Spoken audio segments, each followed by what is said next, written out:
and then immediately capitalize on it with Ancient Apparition and the Primal Split. So you have like 3 heroes that can kind of team fight, that can already win the engagement, while Kling's free farms and while Lion just kind of waits for the stack, right?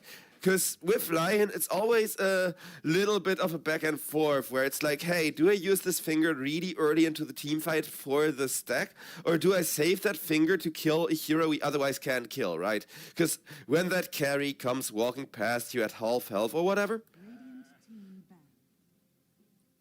having a little bit of extra tankiness, having a little bit of extra sustain is going to be so handy. And Lion's ability to just kind of strip that away, especially when we look at Largo, who gets beefy early on but doesn't really scale that well. Terrorblade as well. There's only juicy finger targets, right? Other than Dark Willow, because you kind of need to beware her escape. Because if she times it right, she can dodge fingers. It's kind of like Manta, right? Where if you hear the bzzz of the finger come out and you press Manta then, things are working really, really well and you can kind of always dodge the finger. Hell, I can finger dodge with Manta style, which I shouldn't be able to given my comically low MMR, but if you just watch pro players do it enough, if you just cast enough Dota, you will eventually acquire that skill. And Dark Willow kind of has the exact same timing on it, where if you press your Dark Realm, the moment you get fingered, you're gonna live. But I think Team Link's Lion definitely gotta be aware of that, just, you know, shouldn't get too cocky trying to finger the Willow and everything is fine. Because, like I said, the Lion still looks incredibly powerful against all the other heroes. Just not so much against the Willow here, which I think is completely fine. 10 seconds remaining. You can make up for that later, as Inner Circle, X and Sanity are looking for their last pick. I wonder what it'll be. I could see a Necro or something. That's my go-to pick into Largo. Void Spirit instead. Okay, fair enough. I mean, the synergy between lockdown and extra lockdown with some more lockdown sprinkled in and a little bit lockdown on top, I do think that's really good and that's really, really nice. 10 seconds remaining. 5 seconds remaining.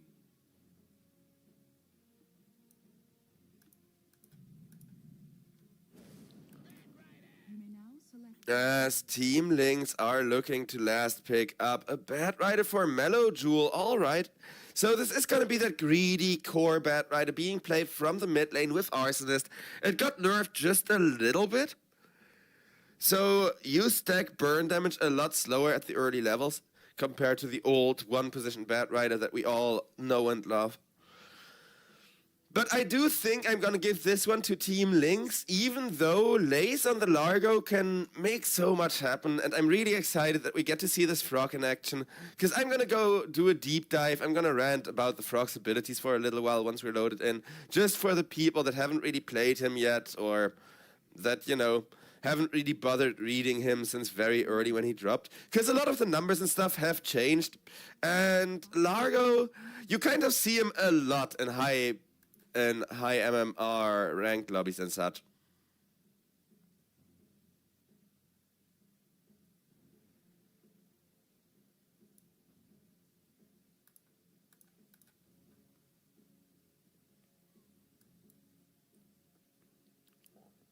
As we're preparing to load on in.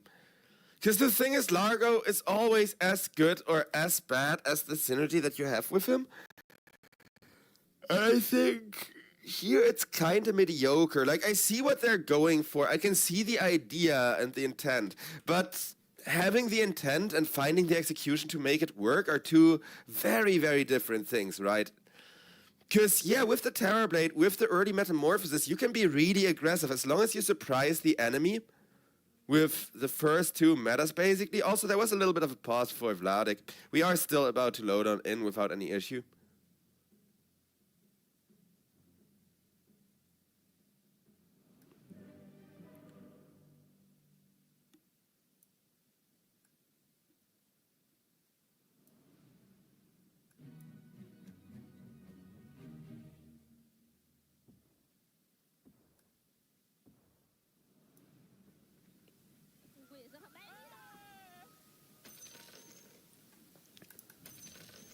Out come a bunch of tips as Niche immediately hits them with the turtles try their best. As ladies and gentlemen, let me explain to you Vara, let me explain to you Largo. He doesn't have a facet yet, which I'm really happy about, because he's already kind of broken as is. So, let's explain his abilities. I think most of you have seen him and have seen the general idea of what he does, just not really checked out the numbers and cooldowns and stuff, right? Because you got the lick, which is really cancerous, but it's just that. It's kind of cancerous, 314 nuke damage, great for getting people out of position, but you mostly want to use it onto allies, because it's 130 health at level 4 whenever you lick somebody back. So it either has the damage of a regular kind of nuke spell, magic missile, or, you know, dragon slave, or whatever else you have. But it's the regen, it's the 130 health healed every time you drag an ally into safety that makes Largo really viable as a support.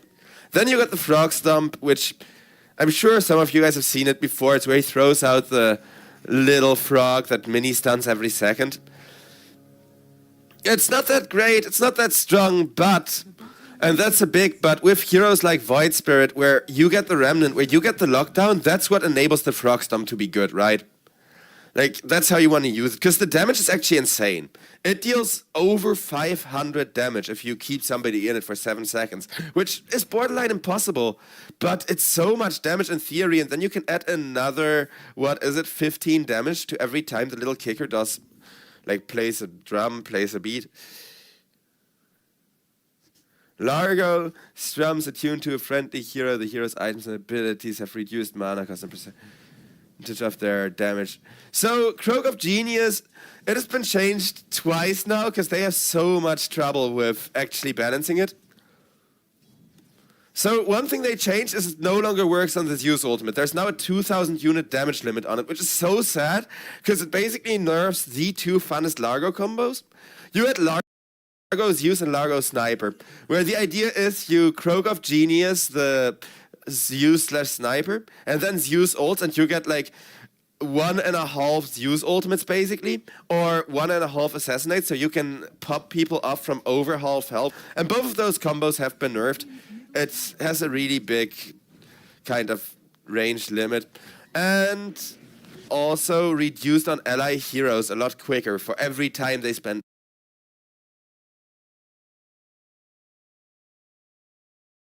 mana, meaning while it's still powerful,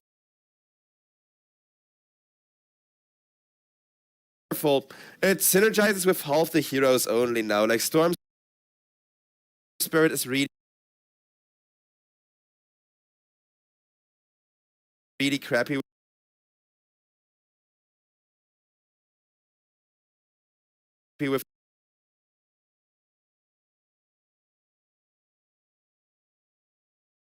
with it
stuck on the top lane.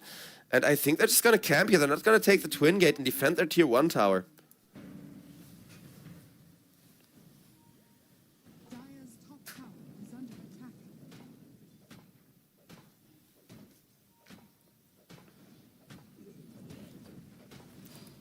It'll just be a tower trade instead. With a tier 1, getting traded for a tier 1 and a lot of farming speed going the way of Inner Circle for that. Looking at the win rate, you can see how Inner Circle, they were favored for a little bit, but they aren't really running away with the game. They're just taking trades. They're just kind of playing the farm game right now. Which means we're going to wait and see, depending on how 4-3 does in the first big team fight where he full commits, whether or not this game is going to be a win for the Terrorblade draft. As Lion gets caught with a max range Ice Path. Very unlucky for him, but he still has a finger. Will immediately throw that out there. In comes that massive Ancient Apparition ultimate, but perfectly dodged by the Void Spirit, who's still trying to get out of there. Gets tornadoed up by the Brewmaster, and out comes the lasso. Double kill for Mellow Jewel. Lion goes down, doesn't get a finger stack, just kind of throws the finger to make sure his team can teamfight at all. But Mellow Jewel, being patient, kind of extending the teamfight as much as he can with the Napalm, will get rewarded the moment he finds that lasso on the Void Spirit, and with that, a massive return kill, providing both experience as well as gold for everyone on the side of Team Lynx. Nicely done, I will say, and you can see the gold and win rate both immediately swing around as the stack is only getting bigger, but not for much longer, because Bad Rider, he doesn't want to see it contested. He's just gonna make the most use of the Firefly and take all of these creeps with him. Oh, it's so satisfying, because once a few of them start to pop, they basically all start to pop, right? Radiant are scanning.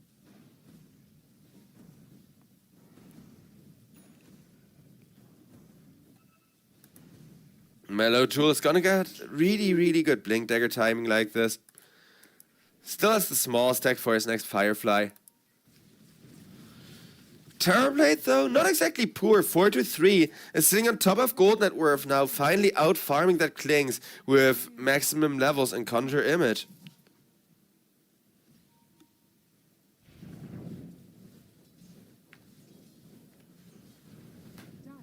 As that Manta Star is bound to come on in soon, Lace will grab himself that Tormentor. Or Wisdom, I mean. Tormentor is going to be up in 6 minutes, though. But what I wanted to do still is talk about the Largo Ultimate, which is so funky.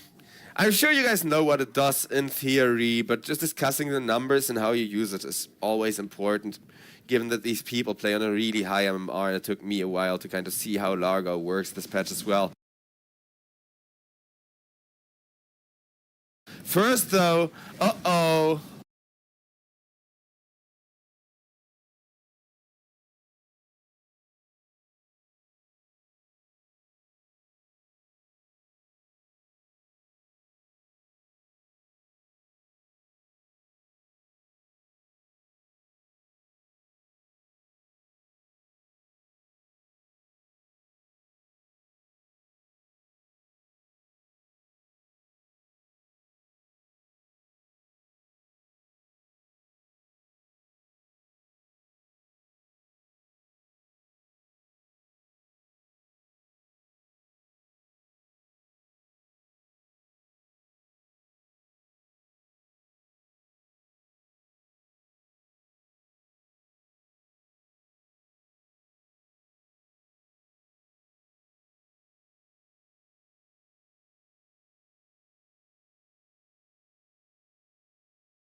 But more importantly, you get extra finger stacks. Every time you punch somebody and they die, that's a stack for Lion.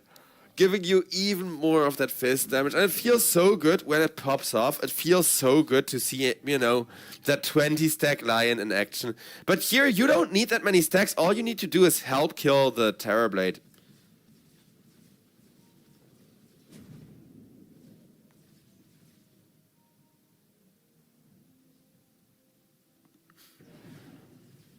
Radiant are scanning.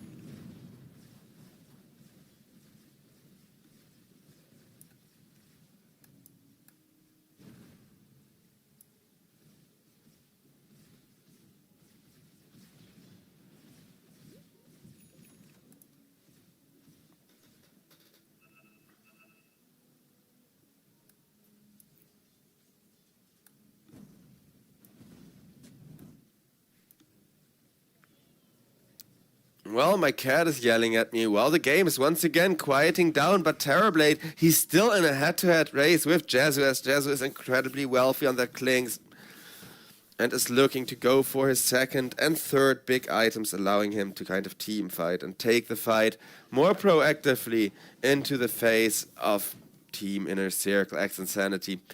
Lynx, though, they're playing some very clean Dota as they find the initiation with a beautiful lasso. And this time around, the Ancient Apparition ultimate hits. Largo, no healing for you. He immediately switches. But it's already a 2-for-1, and Lace will be caught up to get stunned out of position, and with the beautiful Primal Split, will be obliterated. Yeah, we're not really witnessing that much Largo impact, but a large reason for that is the Ancient Apparition, when what Largo does best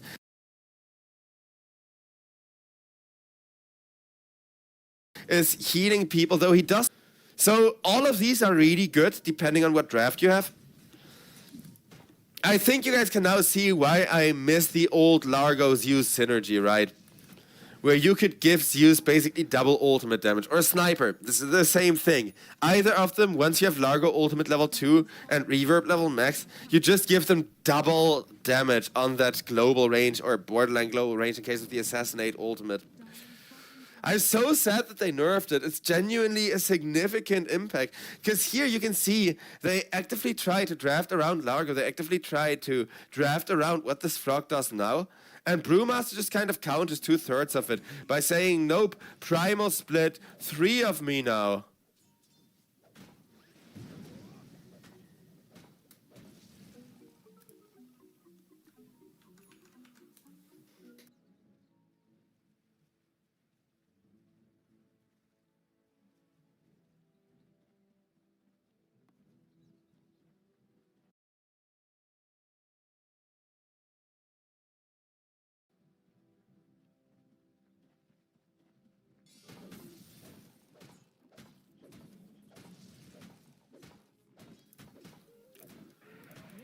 Five-man smoke from the side of Inner Circle X Insanity headed out towards the bottom lane, where with the Terrorblade Metamorphosis they hope to find themselves some good kills, but out comes the Ancient Apparition on ultimate on the Terrorblade, while Niche just gets obliterated, and SE will die to Jezu. Jezu dies for that, but a double kill, some much needed Desolator stacks, while the Primal Split is still there to deal 4-3. Cute goes down in the backlines, and 4-3 forced to ultimate, but there's so much lockdown, he simply cannot get a good ultimate in. Largo runs for his life, but Brewmaster is hard countering, and that's the thing. The song is so strong, but he cannot play when he constantly gets interrupted by those Brewlings. One more team fight like that, and it's gonna be GG if Inner Circle X Insanity don't figure out how to make this draft work. Because honestly, I feel like they're missing a tank. I feel like, okay, Largo is doing work. He has a Radiance on steroids. He has the song, but he just gets interrupted. Every teamfight looks the same, where it's looking so good, and Largo and Terrorblade are both looking so strong. And then the Primal Split comes out, and everything falls apart. Because one of the two just cannot press their buttons. Meanwhile, a second stack has been made, this time around for Jezu, though. As Ancient Apparition is going to be very pleased with that extra income. And Klings is about to get himself a BKB. I'm usually not a big fan of BKB on squishy heroes like the Klings, but with how insane his damage is, I believe in him. As cute dies to Vladik over on the bottom lane. Well, Bad Right is now going to take this opportunity to kind of slow push down the tower. He doesn't have an Aghanim shard yet. With the Aghanim shard, he suddenly pushes so quickly. They nerfed it a little bit, but it's still really, really good, I can assure you. SE, meanwhile, gets caught by the Lion in a corner. Hex is there. Brewmaster comes in, waiting to set that dragon on fire. And surprisingly enough, covering a dragon with booze and lighting him on fire is enough to deal with those oversized lizards. As Vladik going 5-0 and 10.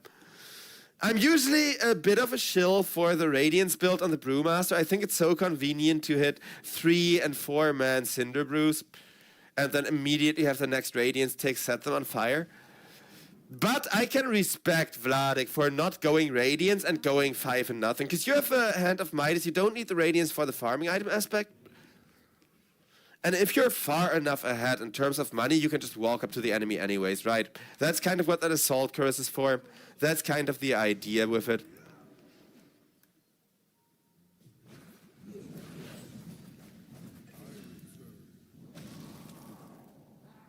As Jazu takes down Niche, making it look so incredibly easy.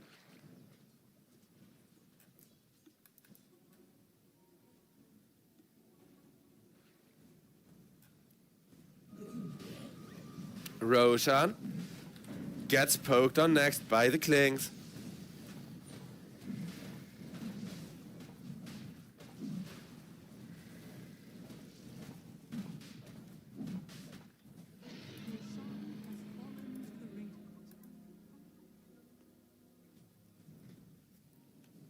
Aegis taken down, claimed by the Klings.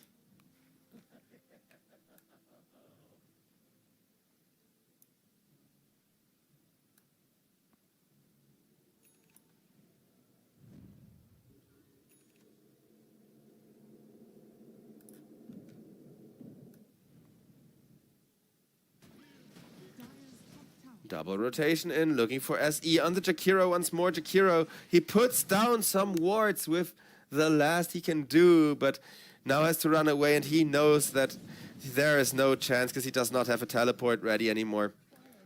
I don't think they know that there's those wards, do they? Okay, Lion will stand there. He did see it. Never mind. That's just gonna be an extra cash and XP infusion going the way of Lion. Well, for the next 4 minutes, Klings can do whatever he wants, just kind of controlling up the entire map. Skeleton walking around, clickety-clack.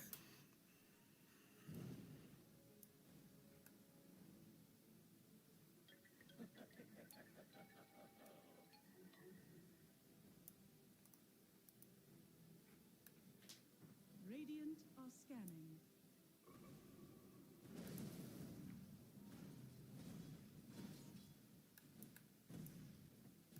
Dire's top tower is under attack. Dire's top tower has fallen. As that's gonna be the top tier 2.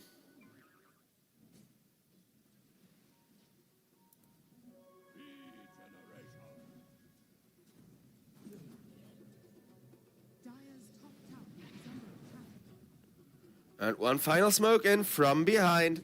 This time around, the combo needs to hit, and they're starting the fight by going on the Ancient Apparition. No AA ultimate to stop the Terrorblade from healing is huge. The Primal Split is out, however, and there you can see that Chaos. There you can see the Brewmaster charging in, making Chaos, driving everybody away from each other. Vladik needs to be careful, though. But his team is in position for a reinitiation, and they end up catching Niche. Vladik still running, still tanking, saying, come on, get me. I'm just the 3 position. I'm the guy you need to chase. And, well, the Ancient Apparition still isn't there for another 12 seconds.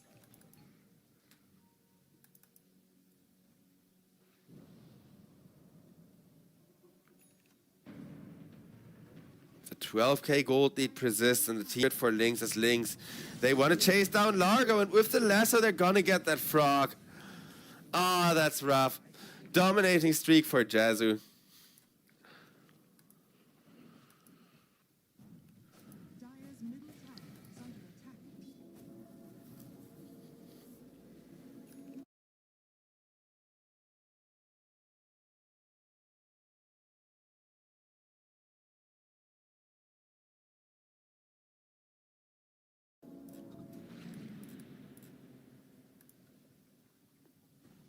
I like Largo's build though, like actually unironically.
Three-man smoke, up the high ground, out comes a Dust of Appearance to try and catch the Klink's Ancient Apparition ultimate is gonna be perfectly dodged by Niche, and that means Klink's now on the run as a gem has hit the floor, ladies and gentlemen.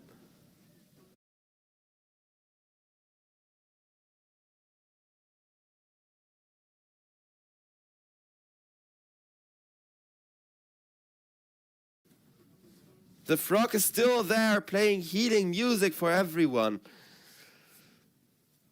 And maybe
Void Spirit using an Invis.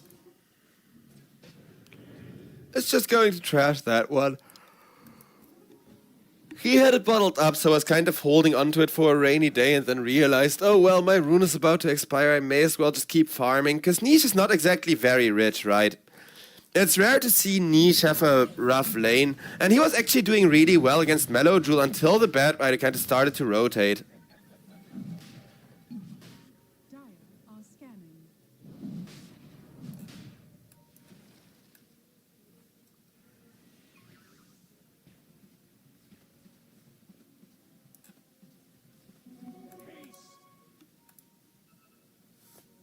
Five-man smoke up.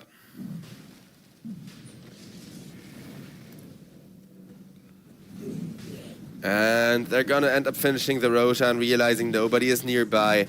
As with the Daedalus, he falls so incredibly fast that Jazu now going to have a second life for the next 5 minutes. Brewmaster, 2 primal splits. All of the resources are there, ladies and gentlemen. Kling's not going for an Aghanim Scepter is interesting here, but I kind of dig this build because you already have enough push, right? Pushing is not the issue, which we've seen from the top Rex fall incredibly fast despite fortification.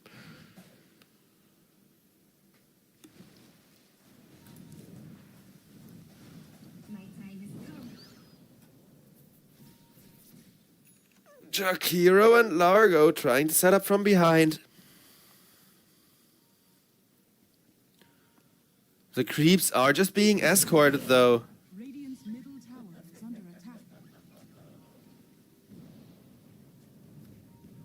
Dire's middle tower is under attack. And that's going to be the final tier 3, still standing in the Dire base, getting assaulted with the first of the Primal Splits from Vladik. Vladik, incredibly tanky with those Brewlings of his, trying to get these melee racks down, but does realize he needs to walk the Earth Brewling away. Well, Vladik gives a perfect opportunity to initiate for the Bat Ride, and out comes the finger, instantly deleting Niche. Niche immediately goes for the buyback, but guess what? There's that second Primal Split. As Vladik just goes, you've heard of Primal Split, but what about second Primal Split? As his Brewlings once again get decimated, just for a little bit of damage for the Rexes, but Klings goes in up the high ground, takes the barracks, runs out again, debating whether to turn on Jakiro or not, but QBFY dies too quickly due to Niche having activated his BKB, while Jesu still running for his life.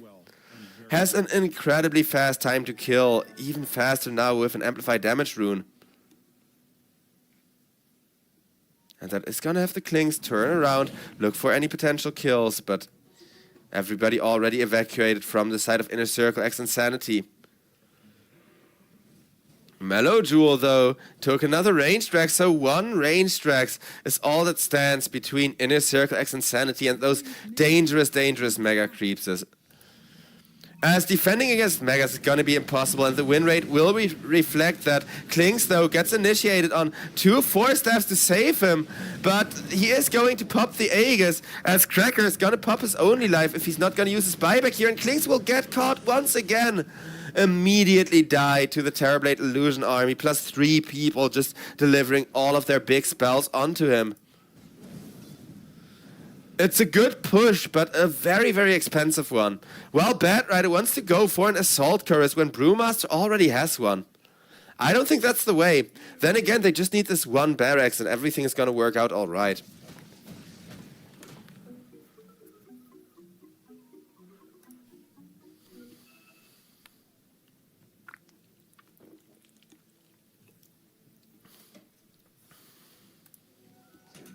Radiant's middle tower is under attack.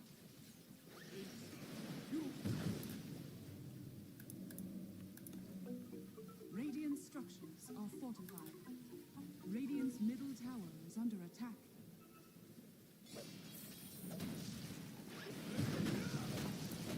Radiant's middle tower has fallen.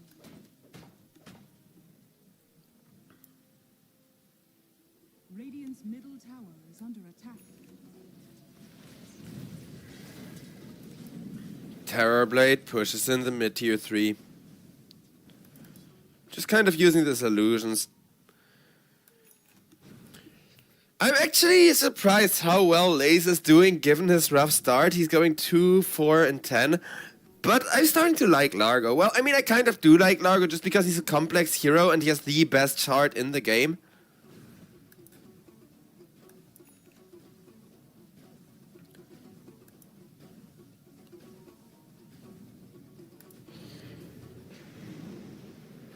And with that extra movement speed, running around, they're actually going to be able to find QBFY as Lion tried to get out, but did not have the means to do so.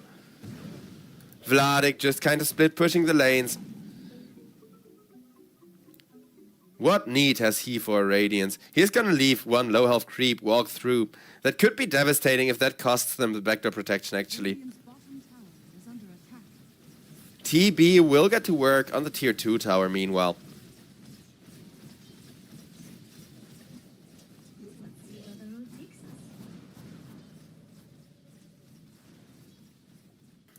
And while the tier 2 tower is just taking a little bit of chip and tickle damage. We're gonna see top somewhat pressured in. Klings, meanwhile, going for his Aghanim Scepter just so he can finish the final lane of Rex without having to risk his own life. Makes a lot of sense to me.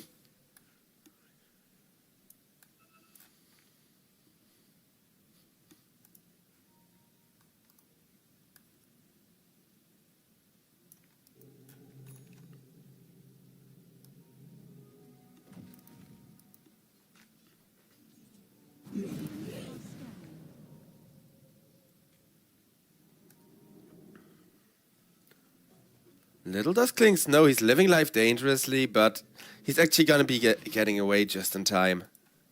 Teleporting to the backlines while everybody is grouping up from the side of Team Lynx one more time.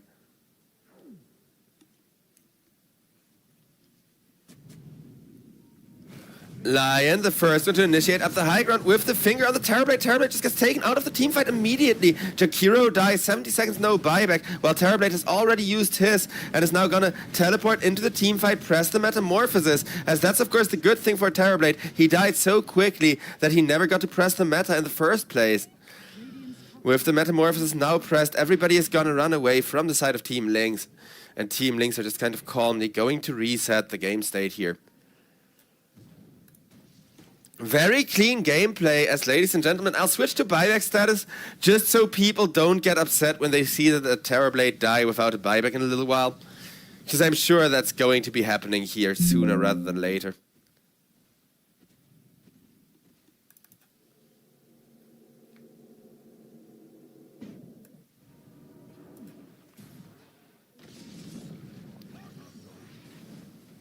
As out comes a teleport from the Void Spirit.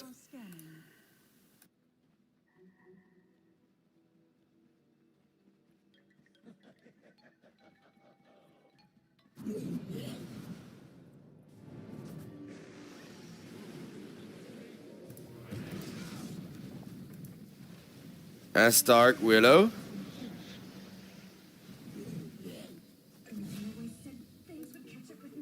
sniped by the Klings. 70 seconds, but has a buyback, can press that at any given time. Jazu goes invis again.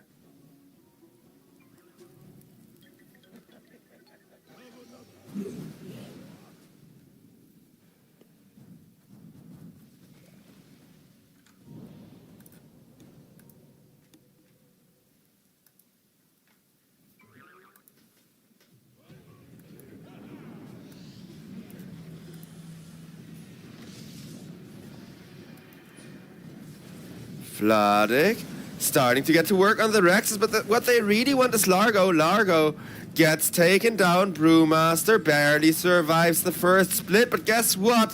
What about the second split? Once again, out come the Brewlings. This time around they get locked down, but Largo, with the BKB forced to be pressed, does not have another one of those, and the barracks are already down. Up the high ground comes the Void Spirit just in time to escape. Nicely done from him, but this is gonna open up the base a lot more and make it so much easier to find those lasso and split initiations. In over a minute, once the next split is ready, to be fair, we are gonna go take a little bit of a back seat and wait just a little while Team Lynx prepare for yet another big team fight. Brewmaster, meanwhile, still getting good value out of that Midas of his, despite the fact that he's borderline 6 slotted already. Guess what? Roche number 3 is up, and ladies and gentlemen, it is gonna be the third Roche, falling to Lynx incredibly quickly with that insane level of aggression from Jazu.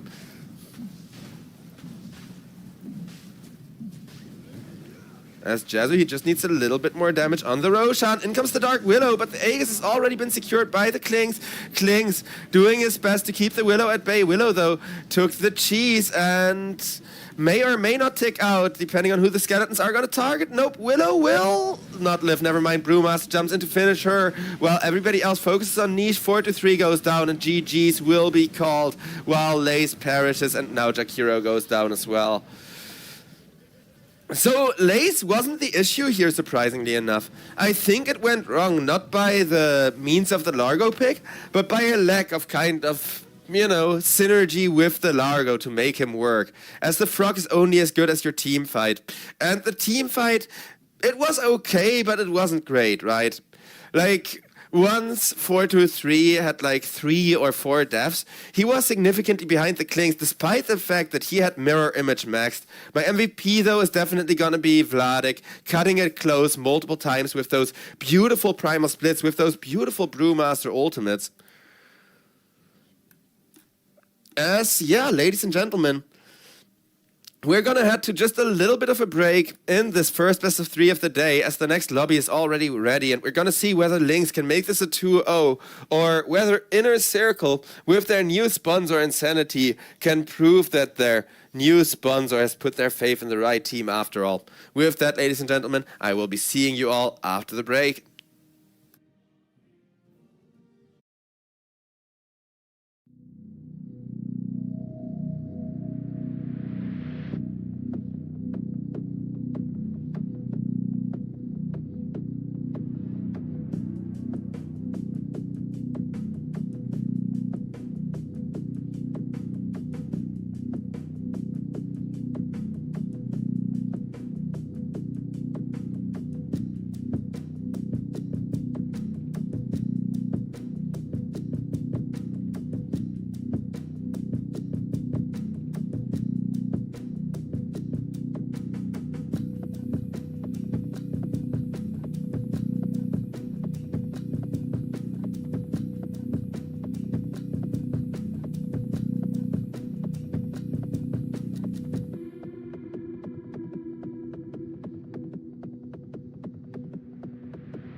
On the one hand, I like PA because we don't see her that often and she is a BKB hero. On the other hand, though, there's two perfect counters to deal with her, right? Like, you can steal all of PA's damage watching her crit for less damage than her usual right clicks. And you can, with the Tusk, even during the BKB, save people from her. So those are two very big drawbacks that I think Inner Circle need to play around really, really well so that this draft can work out for them. 10 seconds remaining. 5 seconds remaining.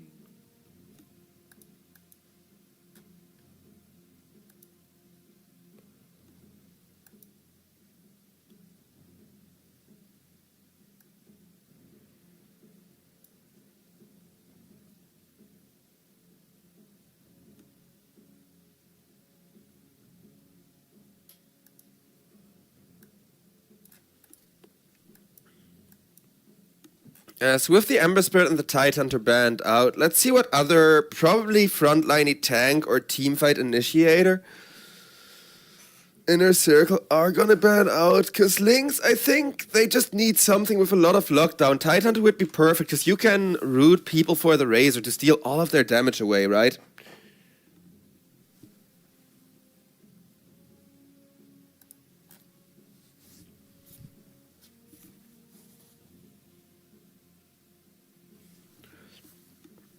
As Inner Circle, about 20 seconds left to come to a conclusion.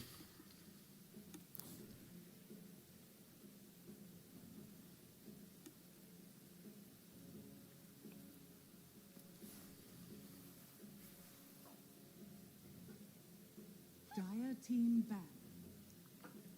banned. Alright, Puck gets banned. Not quite what I was expecting. I like the lockdown that Puck offers. And he is hard to kill, but I do think a big health pool is a lot more important. As I honestly think that would be what both teams could use here, right? Just in different positions. Because Inner Circle, they're gonna run Largo as a 3 again. So I would not mind them going for a tanky mid like Viper or something like that, right? Somebody who can kind of hold the front lines. Hold his own and kind of poke back aggressively.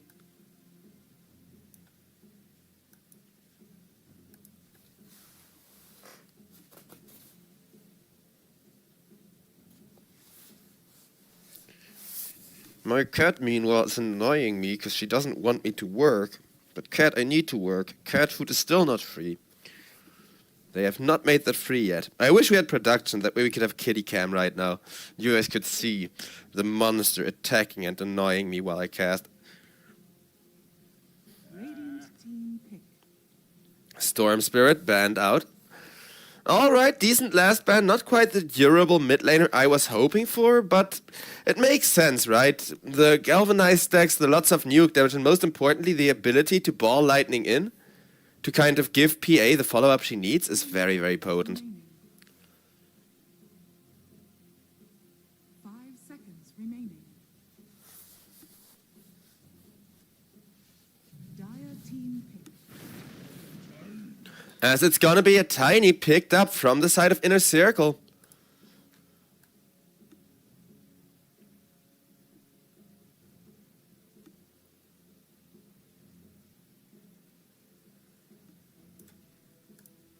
Seconds remaining.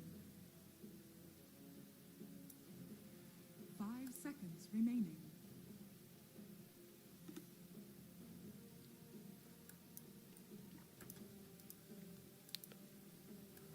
As Team Lynx, a good 10 seconds before they need to come to a conclusion, and this better be good. Because Tiny is the kind of hard-to-kill, high-health frontliner I was hoping to see from Inner Circle. So Team Lynx, they're gonna pick up an axe. Okay, great counter for 4-3. I guess that's what they're going for. Just hard counter the Phantom Assassin, as Dark Widow has that little spacesuit. Cute, needs to do a lot of work. Speaking of cute, my cat is also cute. Little cat bullying me because I'm not allowed to work.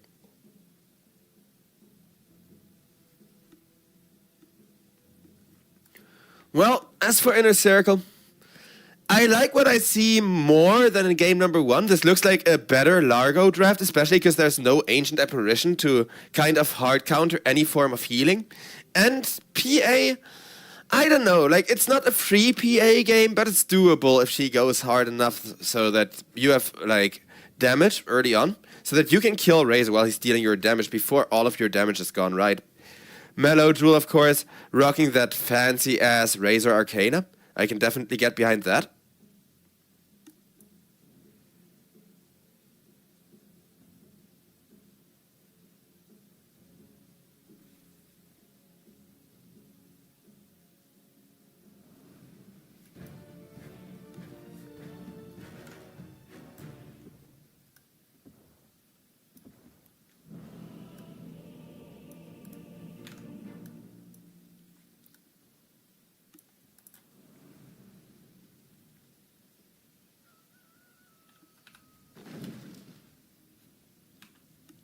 Yes, ladies and gentlemen, we are in game number 2 to determine whether Inner Circle X Insanity can get us that game number 3 or not. As like I said, I like the draft a bit more, but on the other hand, Razor seems so potent here if he just has a good early game, right? We're gonna see about that though.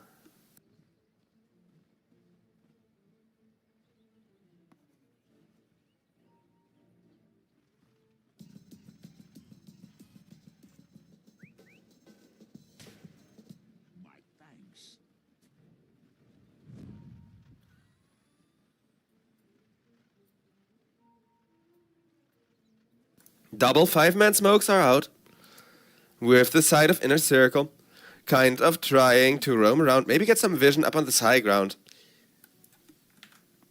Because aggressive early game vision, it usually pays off. And so far, the vision advantage is definitely with the Dire, who are going to put both of their lanes in the top river. Interesting. Or both of their wards. Giving good lane vision, making the mid lane a lot more bearable for the Razor here as well, because this ward is so hard to deward.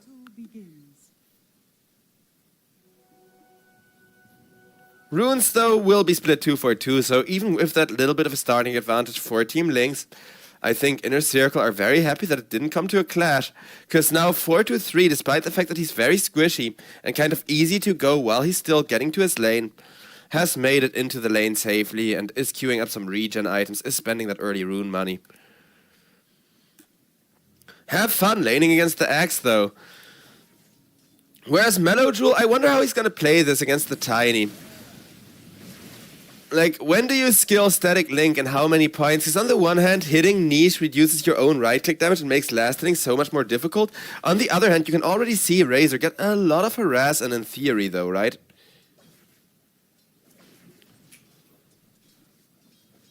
Craggy exterior, so freaking annoying. Well, cute. With the tag team and the Kling's arrows taking too much damage will be the first blood. Jazu very happy with that one, and Cracker will even give him a tip. Cracker, sure, the save potential with the snowball may be the biggest reason that Tusk is picked here, but you should not underestimate the synergy of Klinks' early game with that tag team, because you can get several hundred points of physical damage against those low armor heroes like this Willow. As the moment I say that, Cute gets caught immediately again. This time around, Largo has the lick ready to try and save him, but just a Largo lick level 1 does not provide the healing that Cute needs, as Jazu is going 2 for nothing. And the draft may be looking better from the side of Inner Circle here. And PA shows exactly why, with a very nice free Lion kill. But you are up against a super rich, super aggressive Klings, who's only exerting the aggression onto Lay some more. Not gonna go for the kill here, but when you can be this aggressive and get away with it unpunished, I think he's even gonna give 4-3 on the PA, which is a pretty good player-hero matchup, a run for their money here.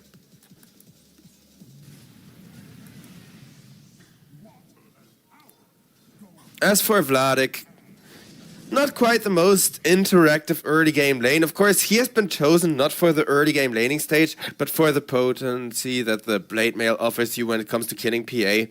Because even with the BKB, Sure, you can BKB and not get blade mail to death by the axe, but that's still gonna take away 3 seconds, meaning half of your BKB to a single call.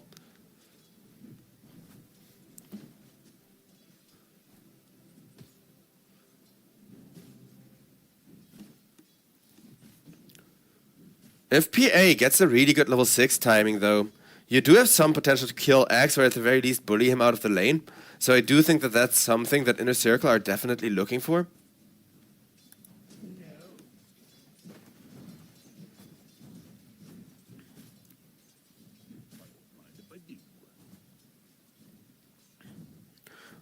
Well, Jazu still harassing so incredibly hard, though. At this point, that's all they're really going to accomplish here.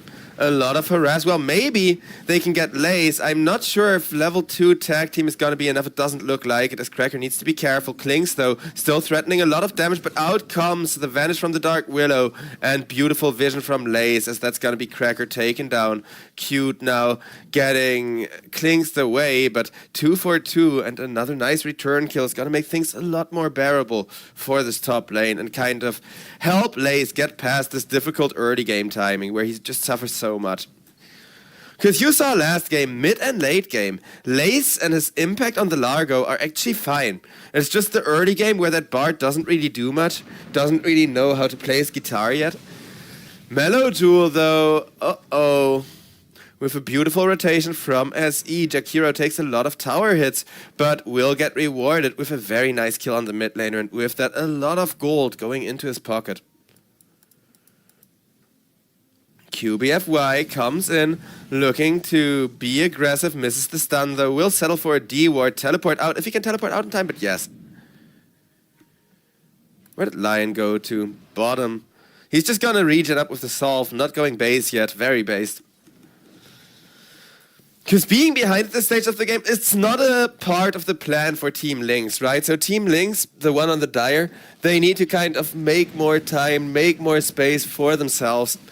While over on top lane, a kill on Lace is going to do just that, kind of generating a nice little bit of impact for the Klings.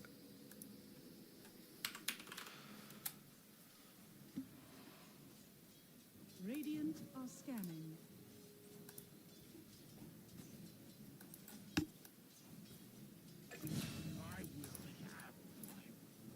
Wait, Lion? Oh, okay, Lion got dropped by PA, kind of following him up with the dagger plus Shadow Strike.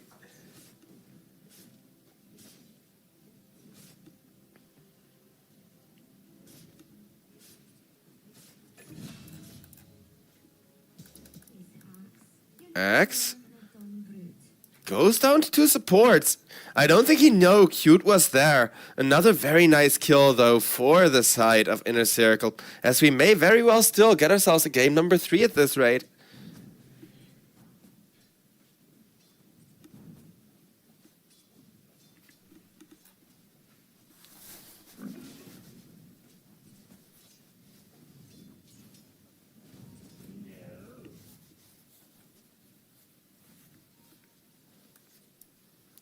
Dark Willow guarding the Invis rune, pinging it out for her teammates, as we haven't really seen this Razor do much work yet. And an Invis rune kind of swinging around is going to make things a lot easier. Meanwhile, speaking of making things easier, well, the mid advantage is kind of going to go over even more to the side of Inner Circle. Axe took some stacks, so at the very least he's not super far behind anymore. And looking at Jezu, you can still see that 3-0 Jezu is super duper rich. Already looking for his Desolator, and will have that pretty early on at this rate. Desolator, of course, is quintessential, because once Largo gets level 6, he's gonna be so tanky, even if you ignore 20% of his armor. We saw that last game already, though I'm kind of supposing that Razor should be a decent nutcracker for those tanky heroes. Tusk, meanwhile, went for the Wisdom, hoping there would only be 1 hero there. Instead, it's 2, though, so Cracker dies, just kind of making a little bit of space, but that means both of the Wisdoms are going to Inner Circle. A very heads-up play from them, as Cracker gets Largo to death.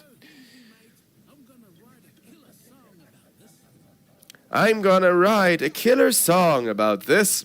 As Largo almost got his level 6, and it's gonna be a killer song for sure. Dire's middle tower is under attack.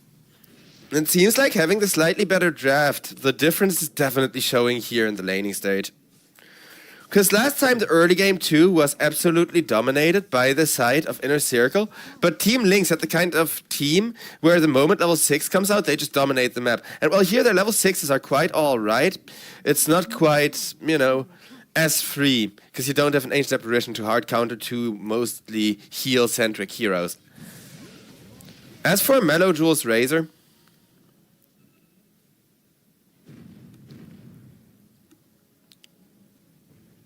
he's going first item Guardian Greaves. We see this build a lot, where people pick up the Guardian Greaves on mid-course just to one, have them early, and two, have that really big purge effect in the team fights to kind of make things a lot more bearable.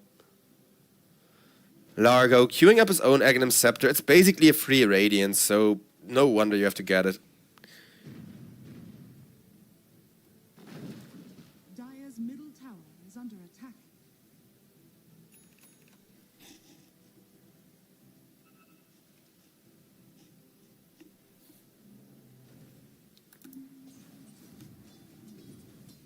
Dire's middle tower is under attack.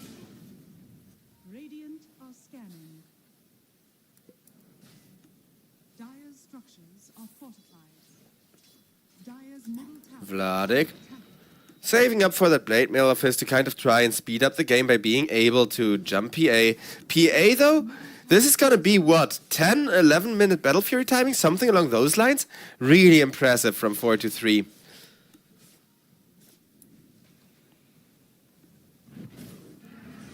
Jakiro gets the D ward, but that may cost him his life as out comes the snowball. Razor dealing massive amounts of damage already, even with his ultimate expiring, but Niche should be able to get away. And yeah, Tiny with the craggy exterior, just too hard to hit for those big right clickers.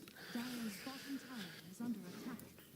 Mechanism is there for the Razor though, allowing everybody to sustain themselves a lot longer and a lot harder in the team fights. Lace ran down by the Tusk as Klinks realizes he's alone, turns around to shoot the frog, and that's gotta be another Largo kill. Jazu still ahead of the Phantom Assassin, even with PA having pretty much perfect Battle Fury timing, going 2-0. The race is on, ladies and gentlemen. Both of these carry players really proving what they're worth this game. Well, Vladik just wants to farm as much jungle as possible. Really likes these couple of stacks as well. We'll share them with the Razor, who's even gonna ult for that. So I guess most of that gold is gonna end up going to Mellow Jewel, yeah.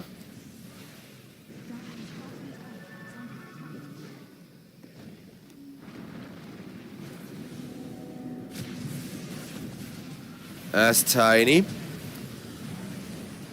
will get destroyed. QBFY very happy to kill off Niche. Cracker killed off by Phantom Assassin.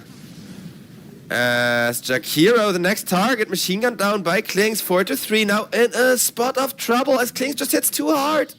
Jezu is gonna win this race of the carries, going wicked sick. And ladies and gentlemen, now the advantage is once again lying with the side of Team Lynx, who managed to get the tempo and the advantage right back in their favor. Because most of that early game, they were just favors because Razor kind of had a good-ish lane. He was 0-1 and 2, making it a 0-1 and 4 through this really, really good team fight now. And finishes his Guardian Greaves. So all of the crucial timings are now there, and it's less important than last game to have all of your crucial timings, but what's really, really important is that Phantom Assassin, despite that good Battle Fury timing, has died once. 4-3 has given away a lot of gold to the Klinks, and as you can see now with the Battle Fury, sure, has the farming speed to catch up, but still needs a couple of minutes to do so, while Klinks is already saving for his second big item.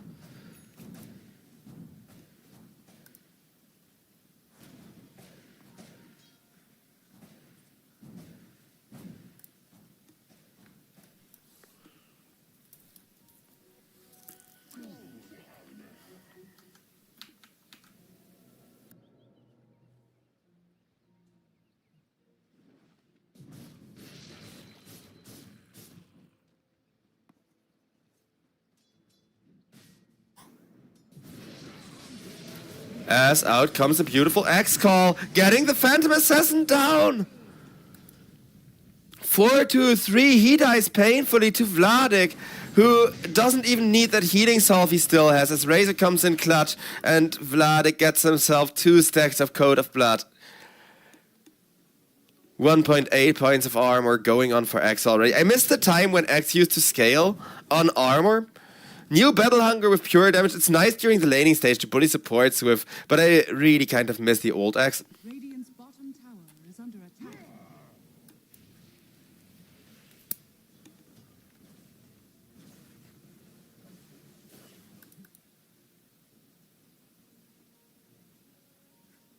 Vladik, though, wants the Blink Dagger to punish PA even harder. Well, this tier 1 is exposed, but not for long, with a Desolator and already 6 stacks of damage on it. Klinkz is gonna make short work of the tower. Hitting like an absolute truck. Over on top lane, everybody grouping around Lace, who's once again doing really well on the Largo. He's 2 for 2. I think Largo spammers are kind of gonna be a theme this season. As Tiny gets a good toss back going. SE in a bad position, but so is Jezu. Jezu trying to keep himself alive by eating a creep and running away. They dust him though, meaning he goes down with 2 supports being so low, but neither of them dying. Instead, Tusk gets turned around on with a beautiful avalanche toss, and Dark Willow still trying to go for more on the Lion. In comes Razor though with the massive heal, and Vladik is with him looking for the cleanup. Razor with max level of that plasma field is very, very good at chasing. Dark Willow will get stunned up, will get Razor ulted. Tiny comes on in, trying to set up a follow-up kill. Lace with the frog beat will get the Razor, and Axe calls the Tiny at the last second, hoping that he'll die to the Blade Mail. The heals from Lace are too big. Niche still alive, as in comes the Phantom Assassin. Phantom Assassin hitting Cracker for massive damage with the crits. Cracker, one more hit is gonna do it, but first the call comes out. Cracker's still running, still creating space.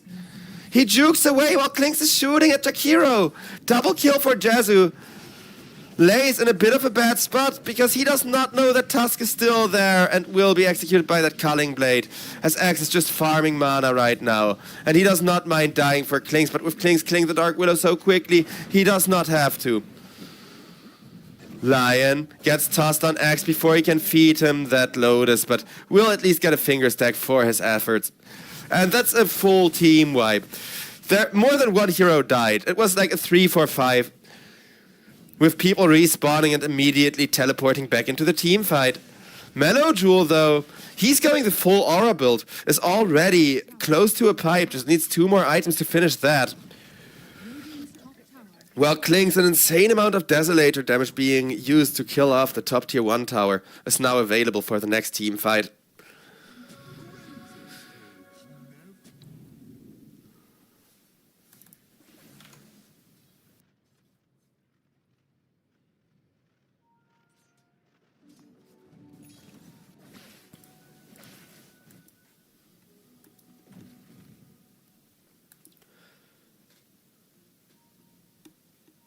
Axe looking to go for a BKB. Radiant are scanning.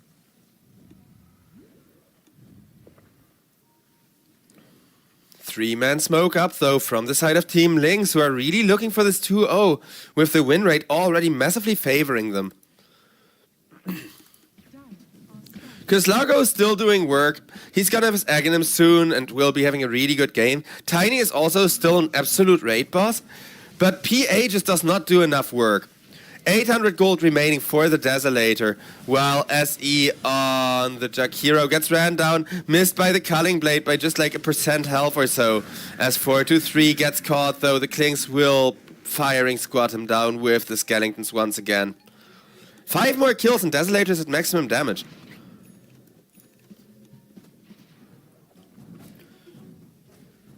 Largo, with the heals, pretty resilient to Klinkz and all of his arrow spam. Not so much against Mellow Jewel, but Mellow Jewel is biding his time and farming up right now.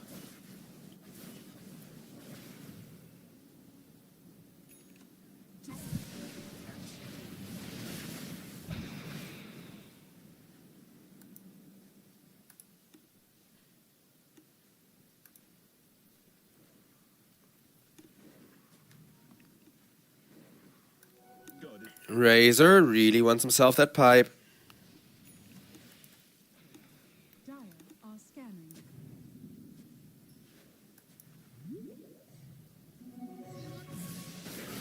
And Plasma Field scouts out 3. Everybody getting in position for the team fight, but Inner Circle used the opportunity to kind of back themselves up, so only the Jakiro dies so far. Razor, though, still has a haste rune. Still has those Guardians doing massive work in the sustain department.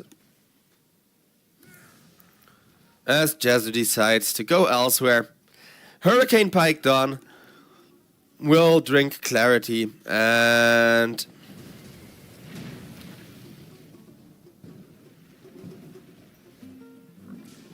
Largo chases Tusk. Dark Willow is there, meaning Cracker is definitely dead. Klings farms another wave and gets himself away.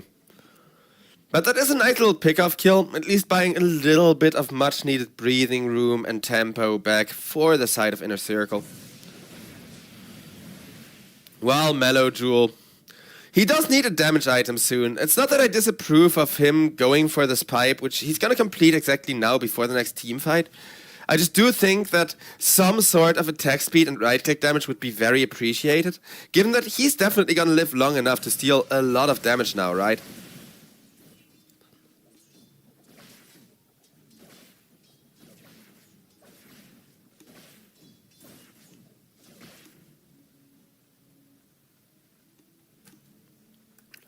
Tormentor about to spawn in 20 seconds, and we got the side of Team Lynx on the way to take control of that Tormentor area.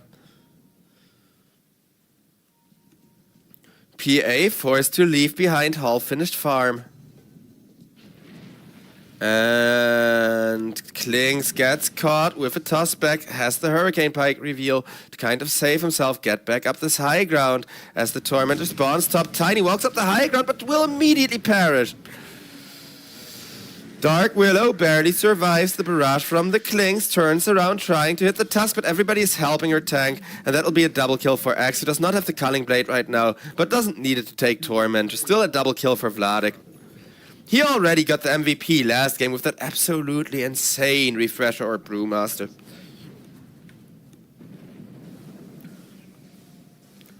Razor just kind of softening up the Tormentor, and once it at minus 10 armor, everybody is like go, go, go, making it such a swift and easy Tormentor kill, even if it did cost him the Razor ultimate.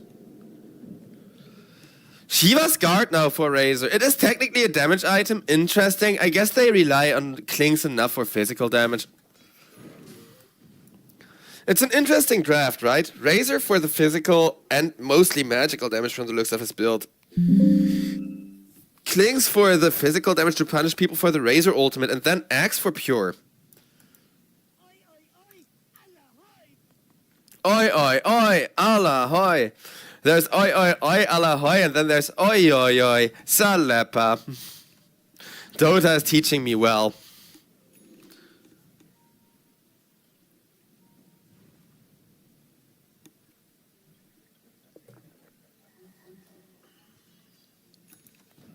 SE over on the bottom lane, about to be set up on, with Cracker delivering massive damage. Team Lynx are going to take another kill.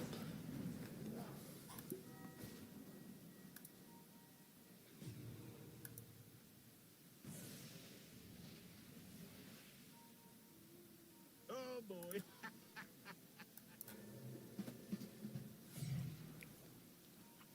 As we are about to hit the 22-minute mark. Ancients are still going to get decimated on. Radiant are scanning. Dire's top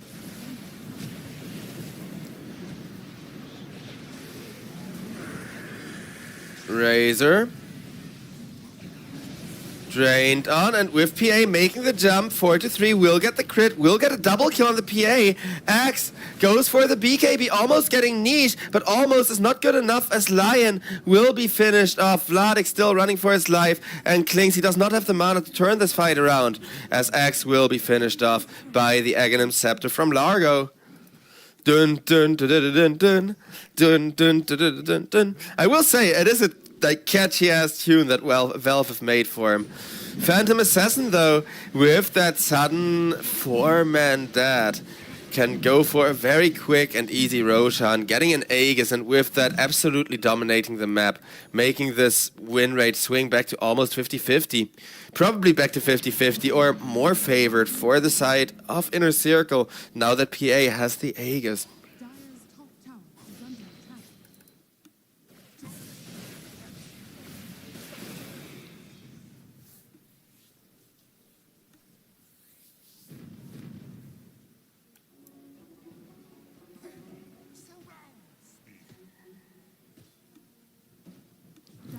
As that's going to be Largo set up on with a beautiful tag team, a nice little pickoff. It isn't quite the Aegis taken away, but without Lace.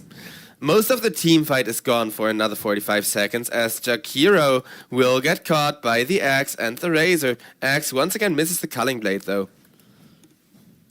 The armor stack's not that great for Vladik. Dire's middle tower is under attack. And Lord, he knows he needs armor, because PA is just such a pain in the ass, right? Hits incredibly hard.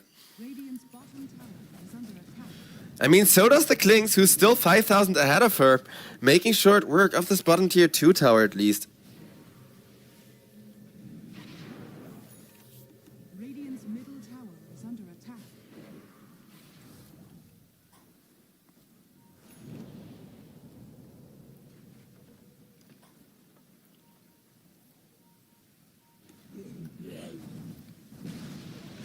Radiant's middle tower has fallen. Mid tier 1 will get destroyed.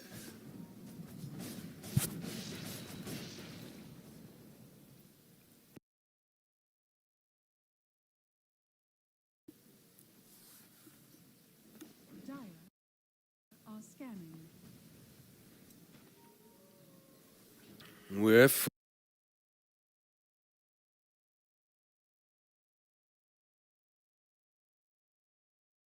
four people up on the high ground looking for potential kills. Finding nobody. They may come in from behind with the smoke still active. Klings is just gonna cut the creep wave instead. Dire's bottom tower has fallen. Bottom tier 1 on the Dire side is gonna go down, but this last top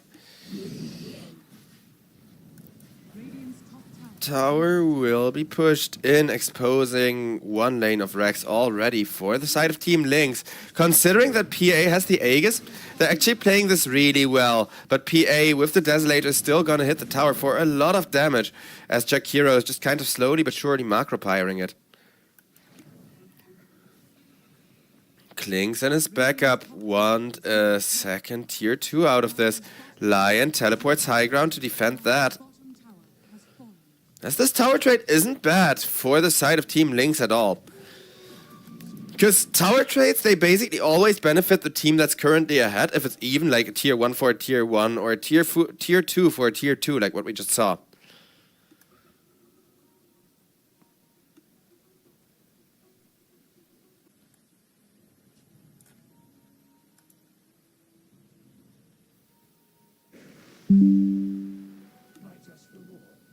Dire are scanning. Up will manage to escape. Tiny not quite so lucky.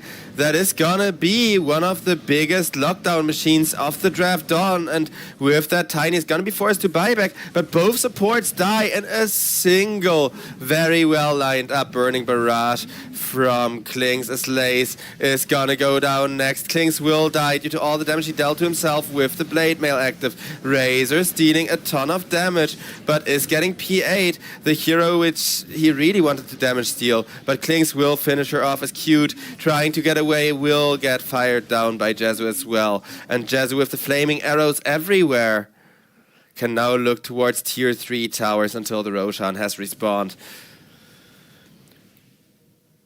Because that was that was a team wipe, and the last hero alive is now prone to dieback if he dies. Meaning this is gonna be one free lane of Rexes for sure. Probably more, because it's gonna be another 25 seconds till we're gonna see Largo back to kind of try and defend. Tier 3 down, ranged Rex down, and the melee Rex, they're gonna fall just as quickly with Klink's insane amount of armor reduction. Is under attack. Radiant's bottom barracks Second lane of Rex getting opened up on skeletons placed. is under attack. Alpha tier 3 already done.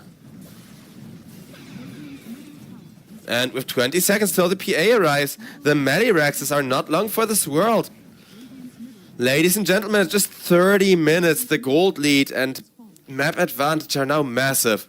The Aegis time was just too well played for the side of Team Lynx, as it looks like Inner Circle are going to start this fresh season of EPL off with a 2-0 loss.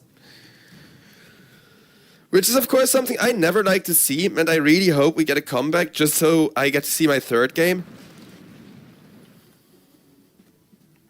But right now, this PA is looking rough. Only 4 damage on the Desolator, and it will be a dieback on the Tiny, so we need Niche to play super carefully as well. They're gonna try to set up with a smoke and try to sneak in somewhere. Gotta make something happen. Are scanning.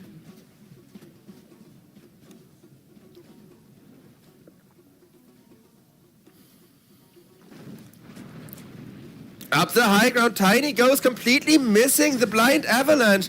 As with that avalanche off the mark, Lace is gonna pay the price for that 70 seconds. No Lace, no buyback on him. While SE is already dead, being kind of left behind for everybody else to finish off. While X and now the rest of his team charge forward some more. Look to set up on the Tiny. Wow, that's gonna be Dark Willow dead. That's gonna be Tiny dead. And that's gonna be GG's in chat. At just 31 minutes. Oh, ladies and gentlemen, it looks like I'm once again cursed to be casting the 2-0s to start the season off with. As this is one of the only 2 games we have today. Sadly, half of our games for today got cancelled because there's a lot of tournaments going on. A lot of people are probably just watching this on their second screen. I do hope you all enjoyed the show regardless, as we're going to be back at 17 Central European time. So in about, what? Exactly 4 hours from now, we're going to have the next best of 3 starting off here. As ladies and gentlemen, I hope you all enjoyed the show very, very much. I'll be with you all again tomorrow for the first 2 best of 3s tomorrow with the one and only base defender.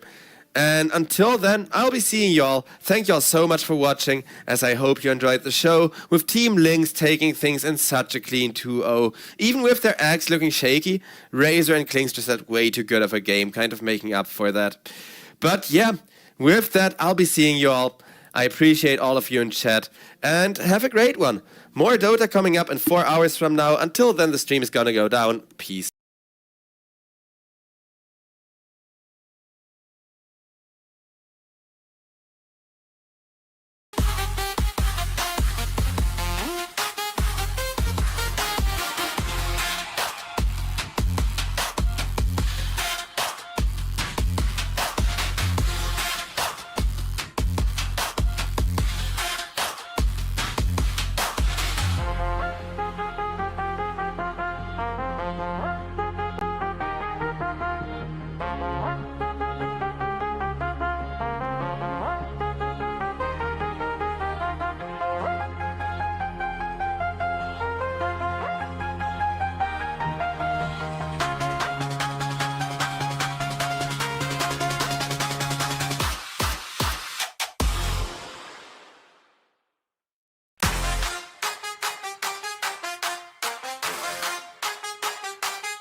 Choose your hero.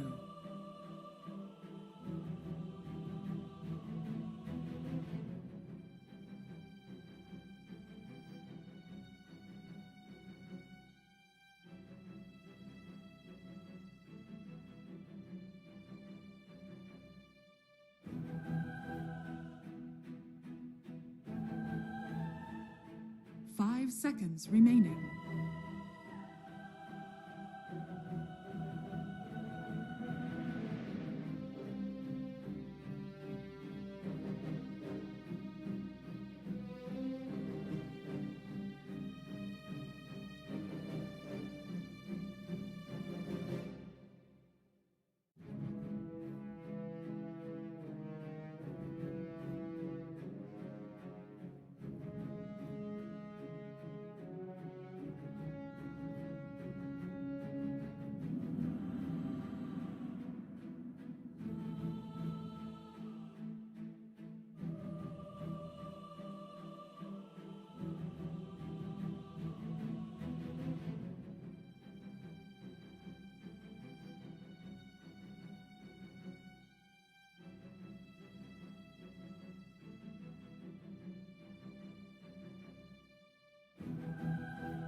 The Dusk is always ready for a fight.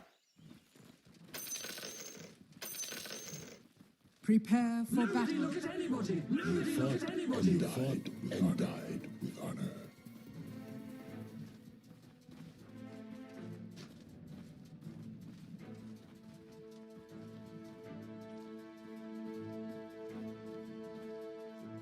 Cry some more.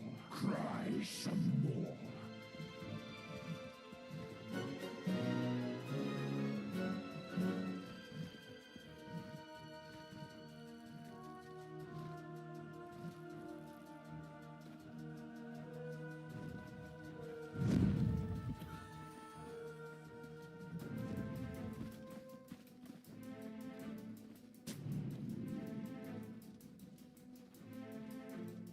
Thirty seconds to battle. Oh, yay! Feed me if you must.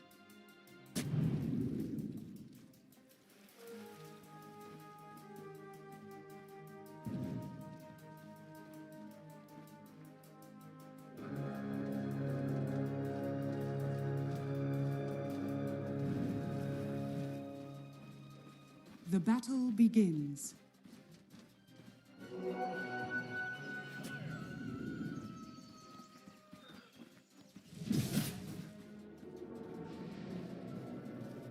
Let us fight!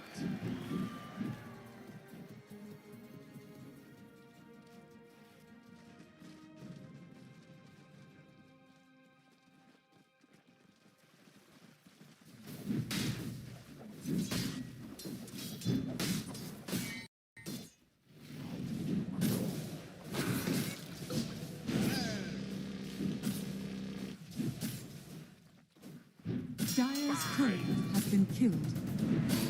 This is the very definition of first blood. First blood. Now who wants to be second?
Let us fight!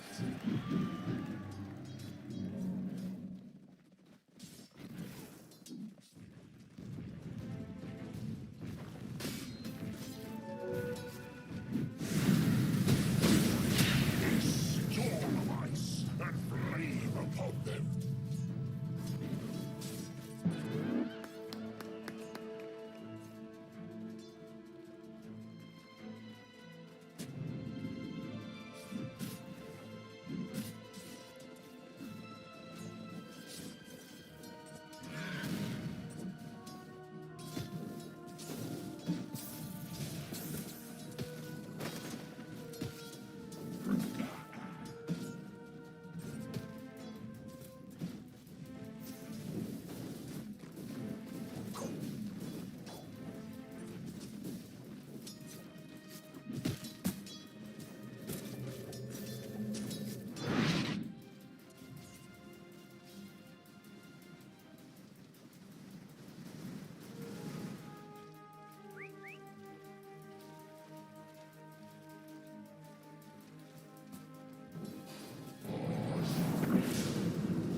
No.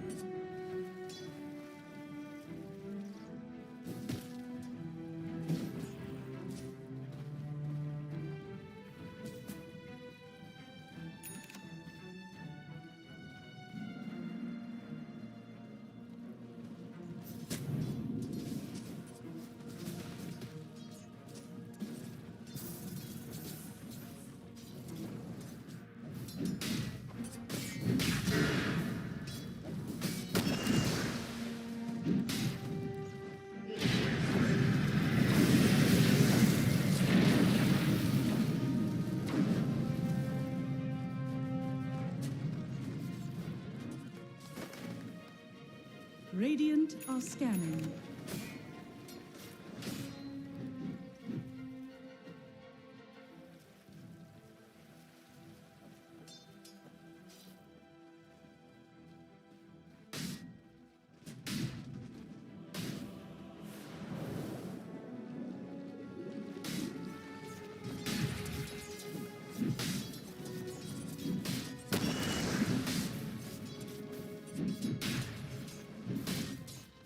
Radiant's top tower is under attack.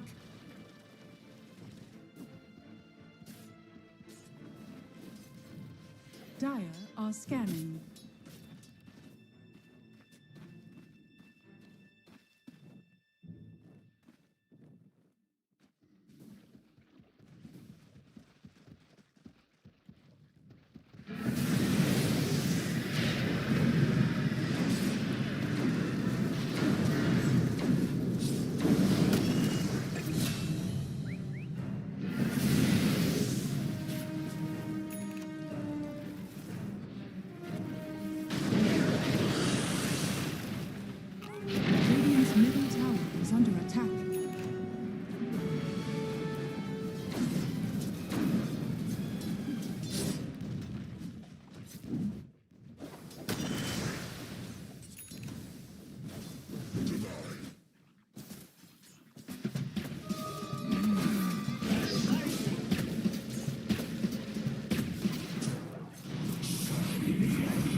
Got it.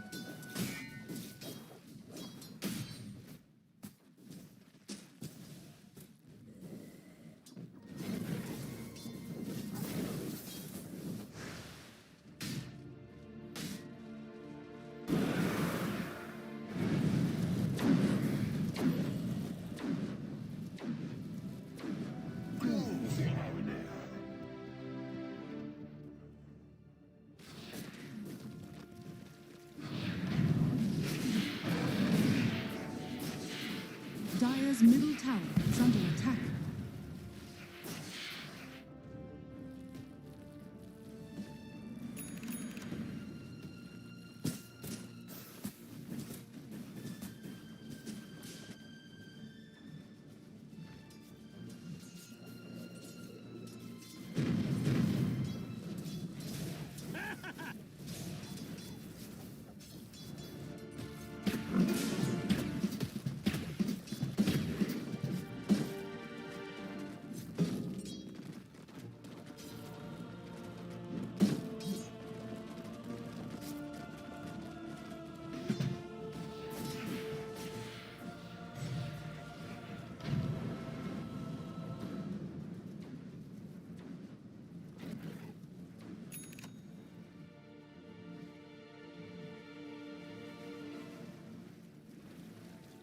Haste!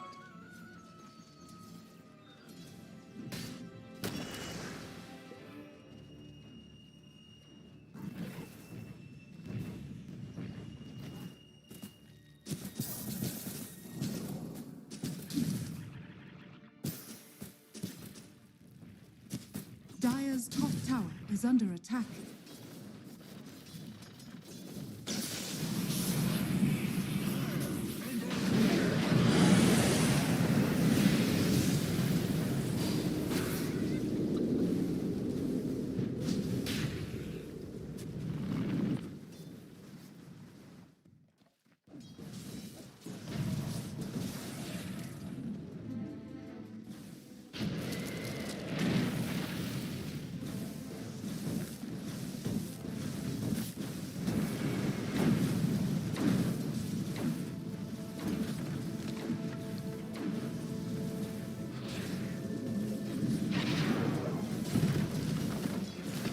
The dusk is always ready to fight.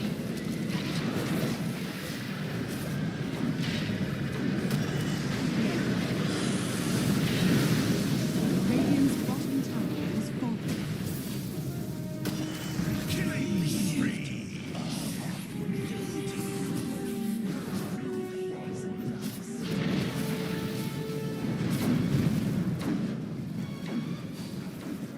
Wow. Dire's top tower is under attack.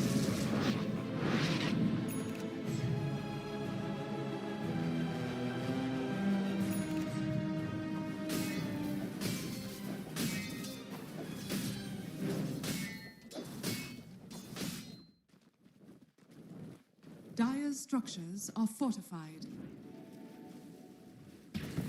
Radiant's middle tower is under attack.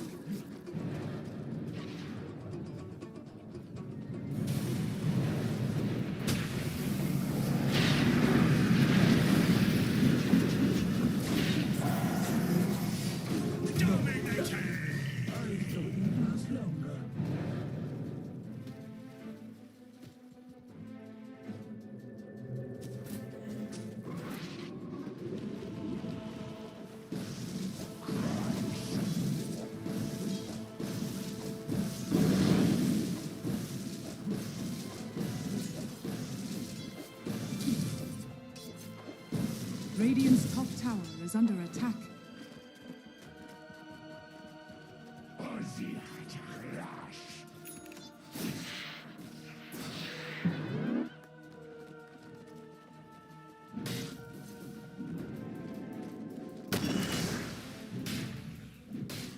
Radiant's middle tower is under attack.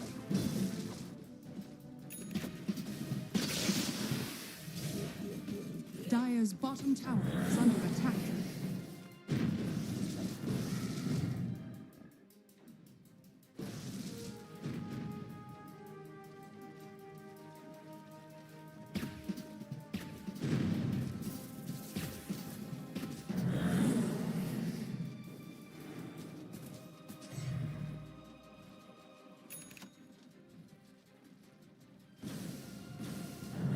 Radiant's top tower is under attack.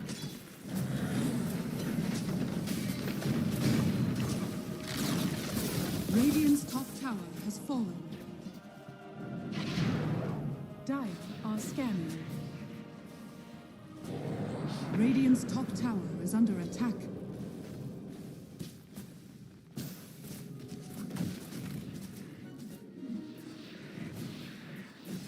Dire's middle tower is under attack.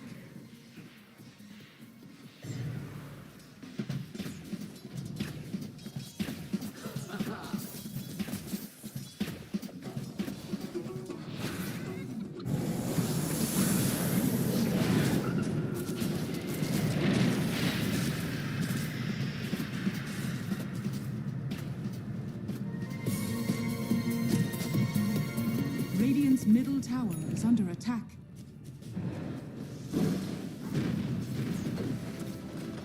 Illusion.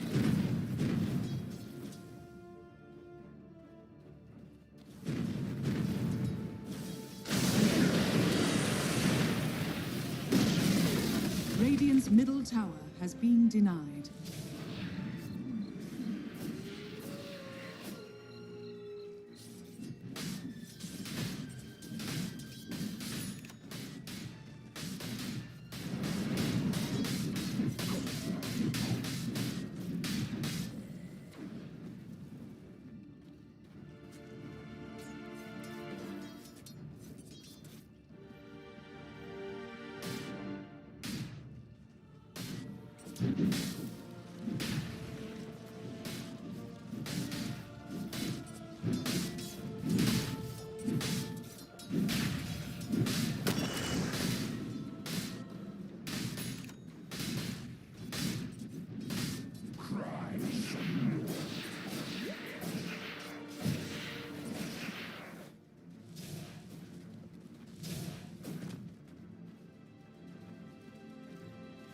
Radiant are scanning. Calling.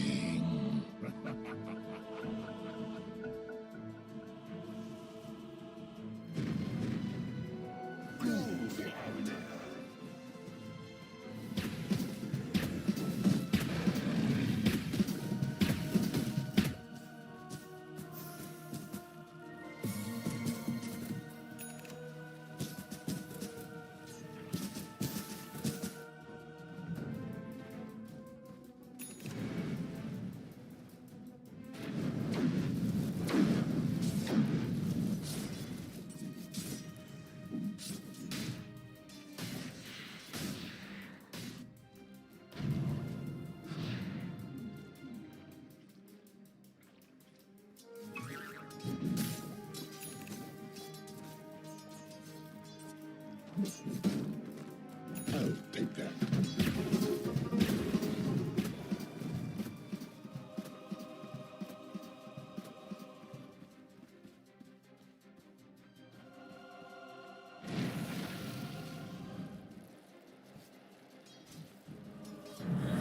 Under attack.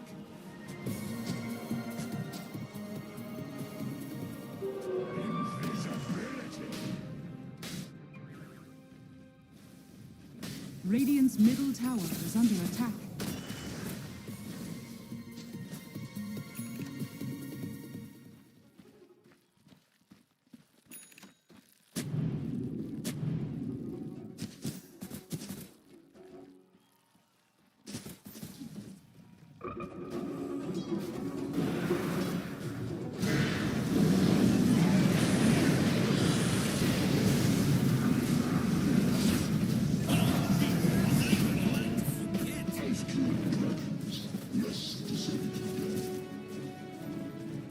Radiant's top tower is under attack.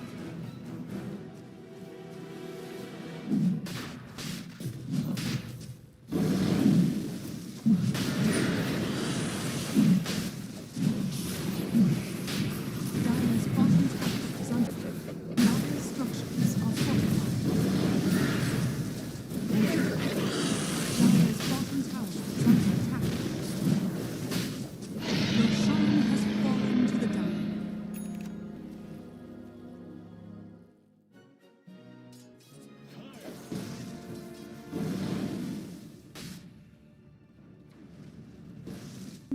is under attack. Radiant's top tower is under attack.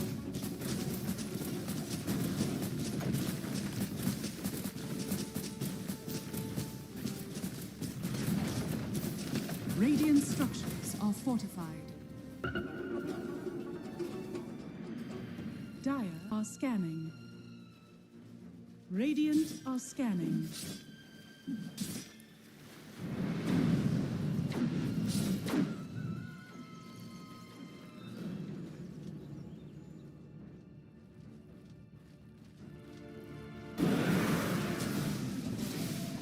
Dire's middle tower is under attack.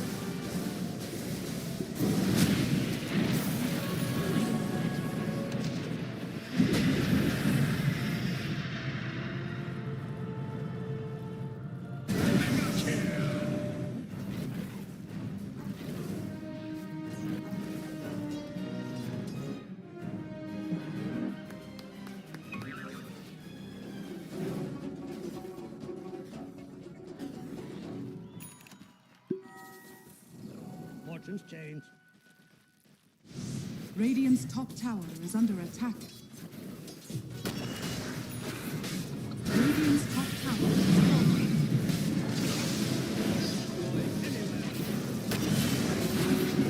Radiant's top tower is under attack.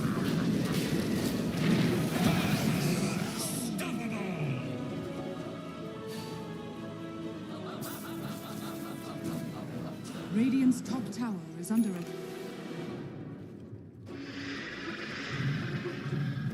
Radiant's middle tower is under attack.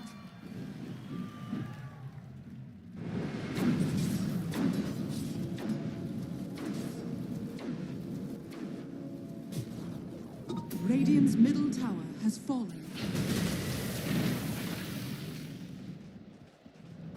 Radiant's middle tower is under attack.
remaining.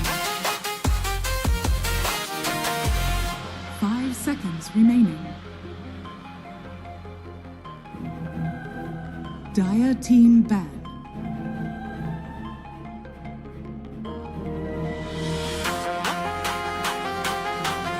10 seconds remaining. 5 seconds remaining.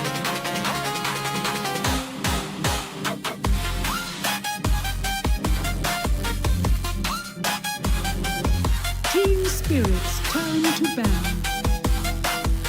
Dire team ban.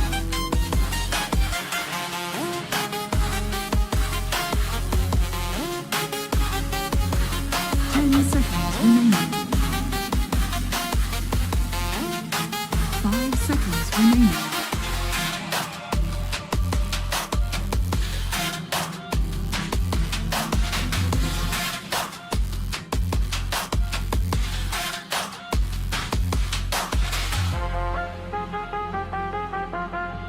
Dire team ban.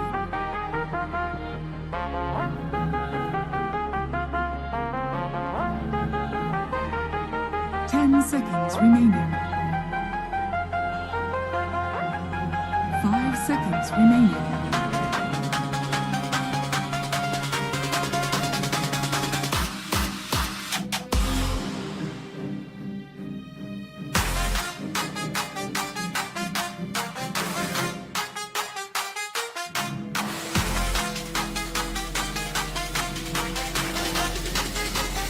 Team spirits turn to pit.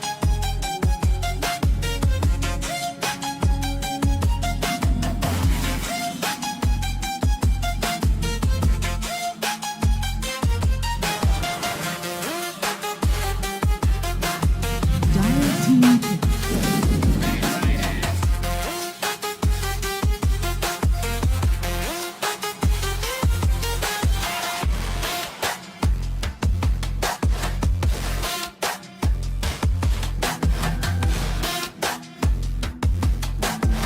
Seconds remaining.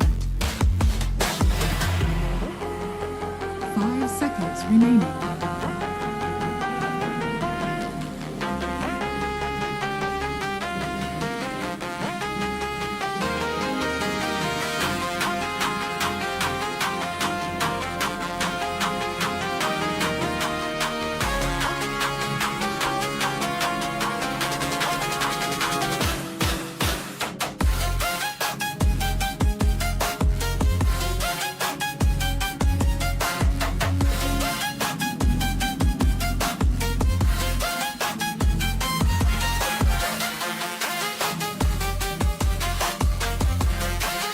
Team spirits turn to ban.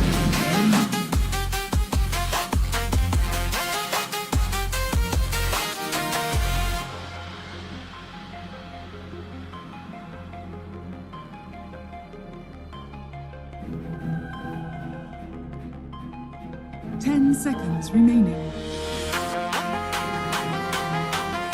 5 seconds remaining.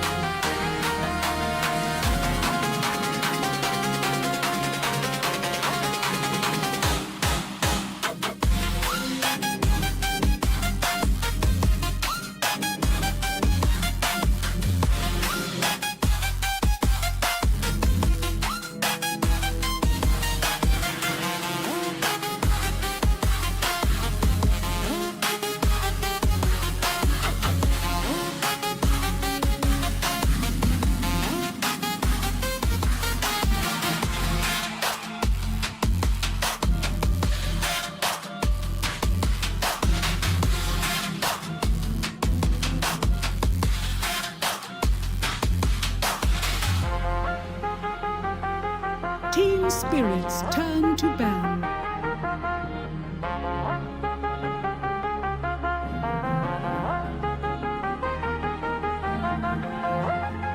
Dire team ban.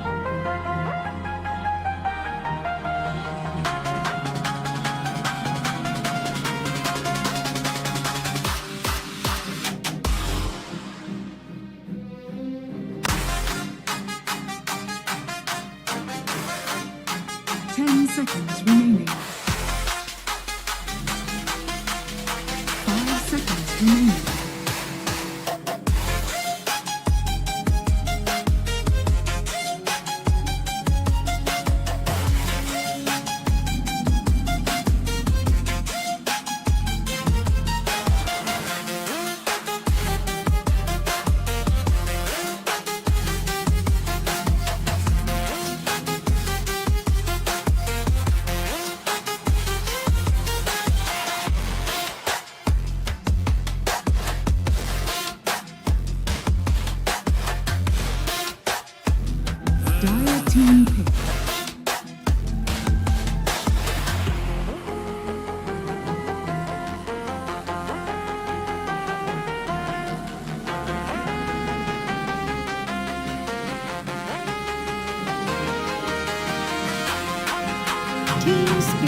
Стакивает, стики приезжает по оппоненту. Появляется мультикантер, все, уже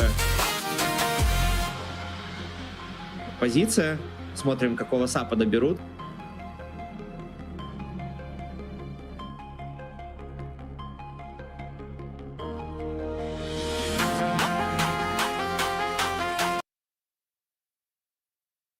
Seconds remaining.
Dire team pick. Mirana.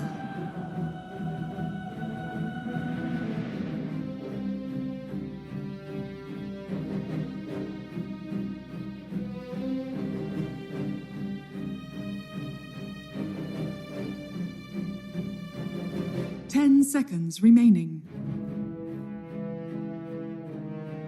5 seconds remaining. Dire team spirits, queen of pain. Tide Hunter.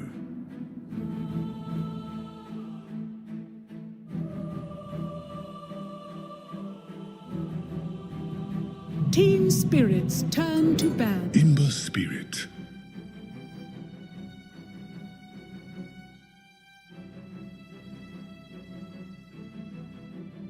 Dire team ban.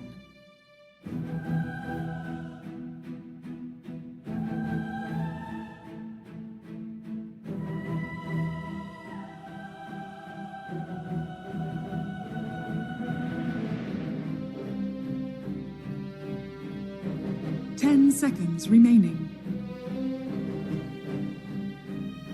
5 seconds remaining.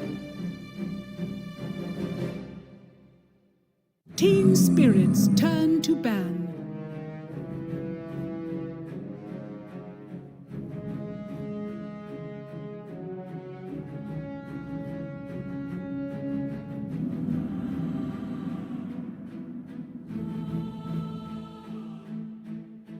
Seconds remaining.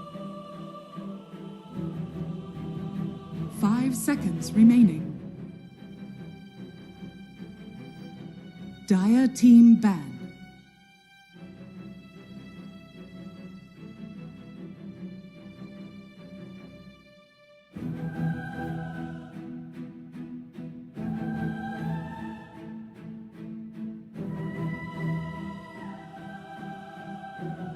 Seconds remaining. 5 seconds remaining.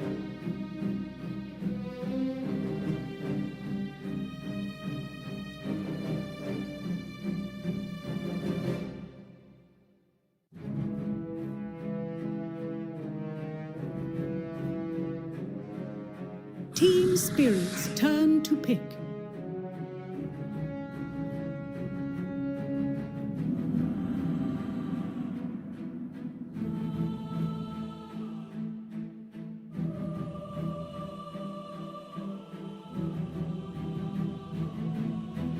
Seconds remaining.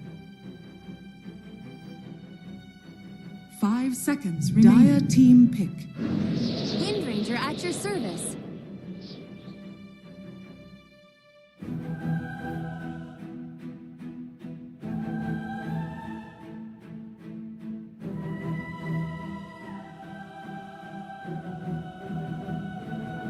Seconds remaining. 5 seconds remaining.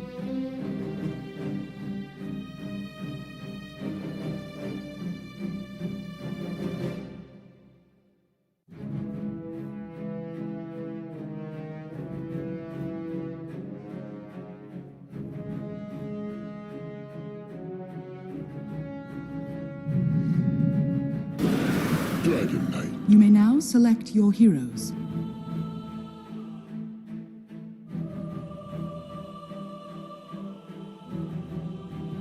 Five seconds remaining.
Prepare for battle. They'll tell tales of this. Here, kitty, kitty, kitty. Kishy kishy meow meow, kishy kishy meow meow meow. Balance, balance in all things. Неге олай дейсің, бауырым?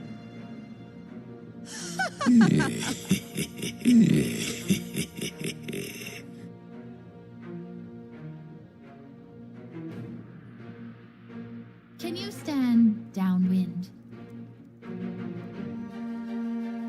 The wise hunter knows patience.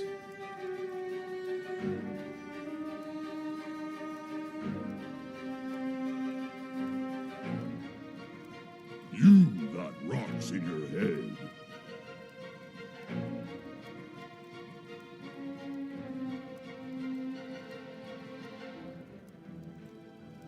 A gift from the night.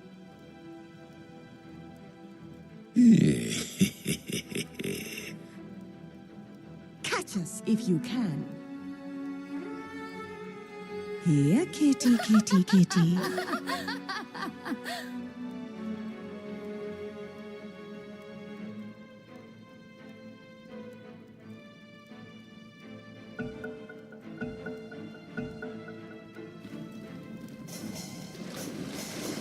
What did you learn?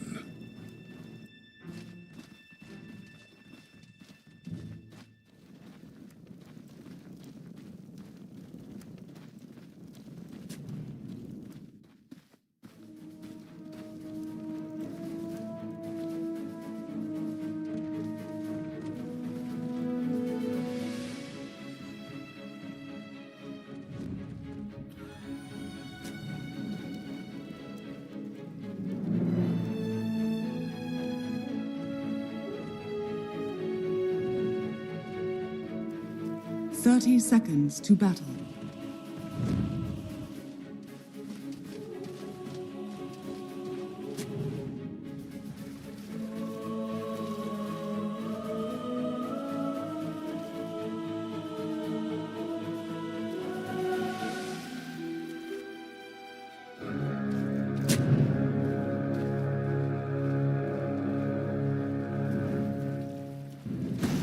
The battle begins.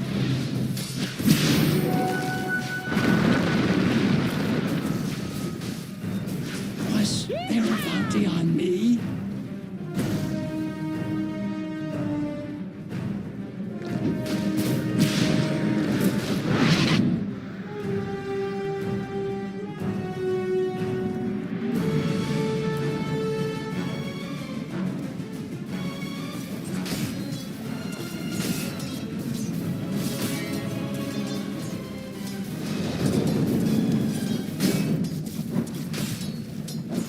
Nay.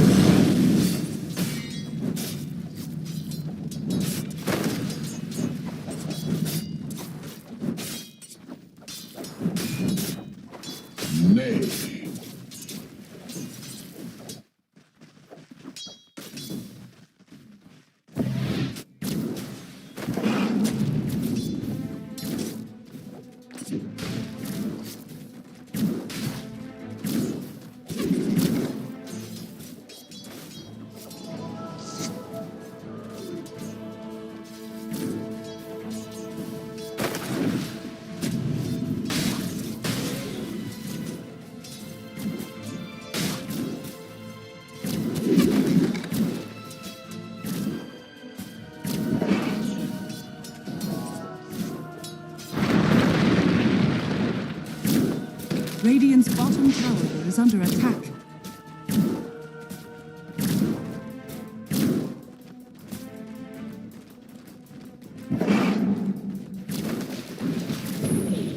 First blood is on the ground, First and blood. we're already looking for Was more. ours all along.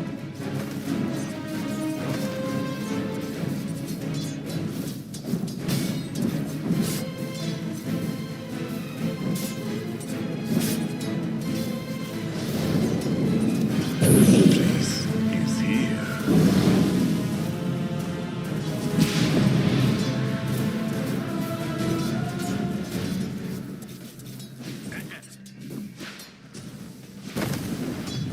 Radiant's courier has been killed.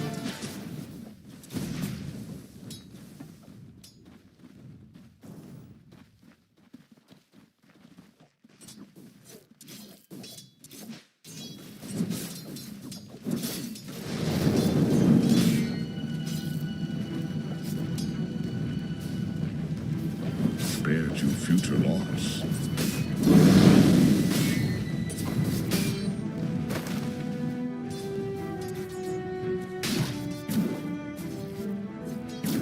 Nice try.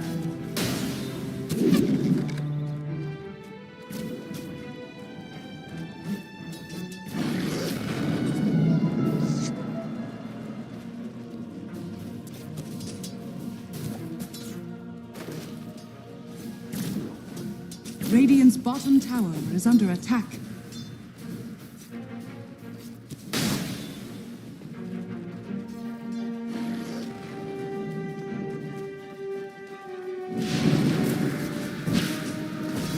You're simply not worthy. Dire's top tower is under attack.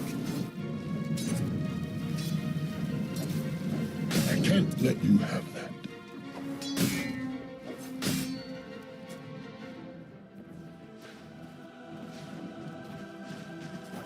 Dire's courier has been killed.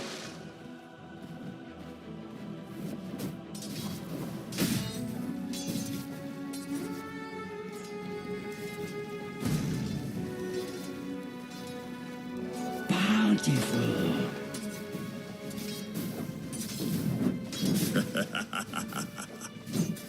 Radiant's courier has been killed. The prize is mine.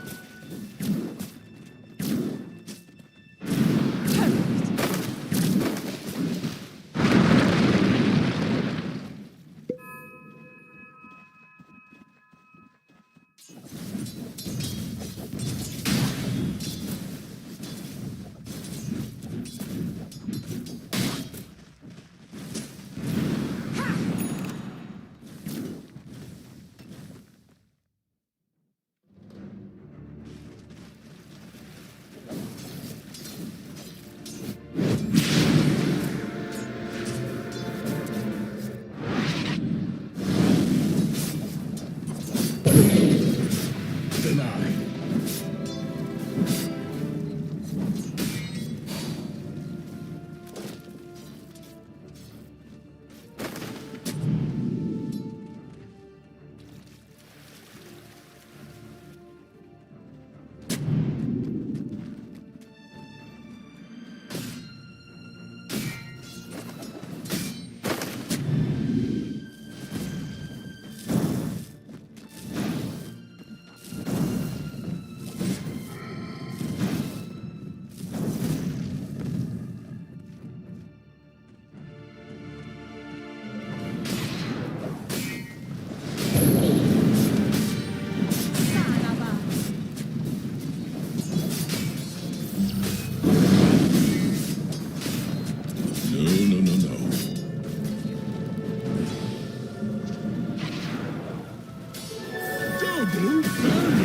Judging the pain.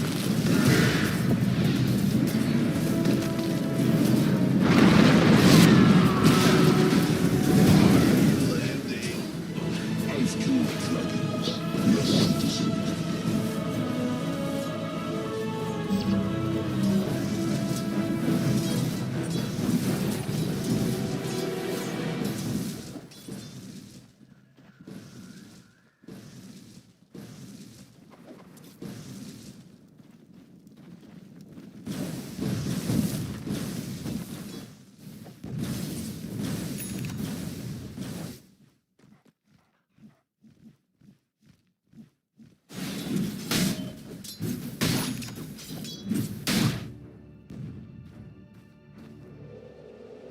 Radiant are scanning.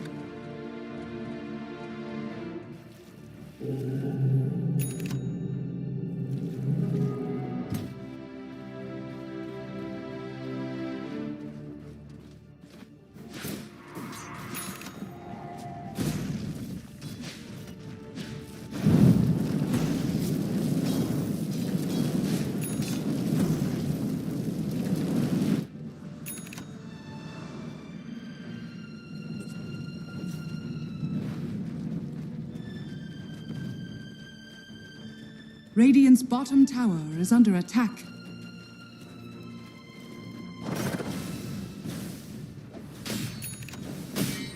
Radiant's middle tower is under attack.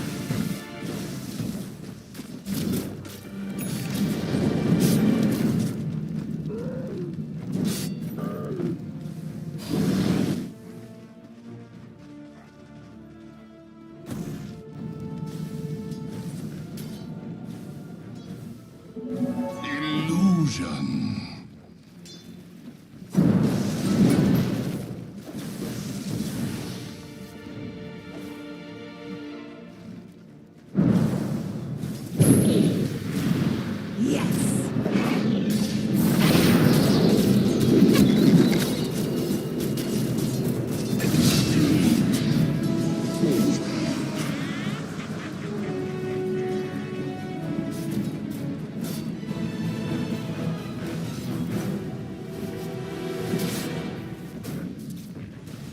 Dire's top tower is under attack. Radiant's bottom tower is under attack.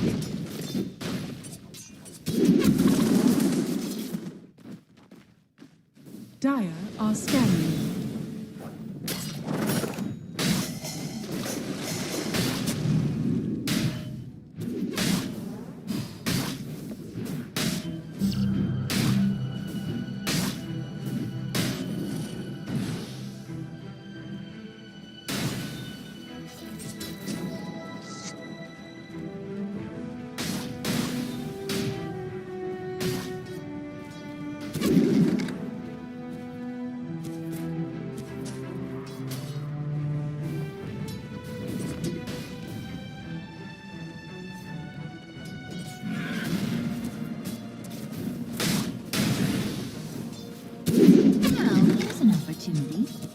Radiant are scanning. Never refuse gold, given.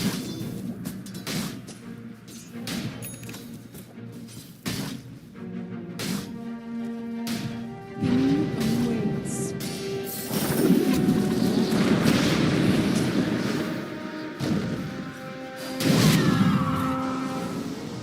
Radiant's middle tower is under attack.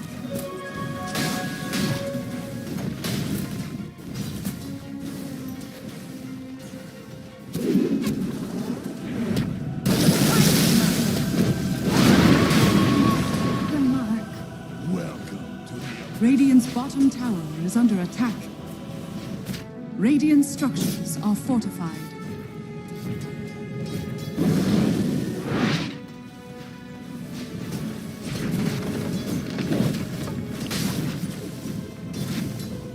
Dire's middle tower is Radiant's bottom tower has fallen.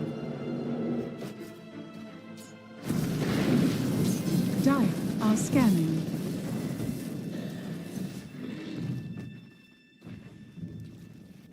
Dire's top tower is under attack. That hardly hurt at all.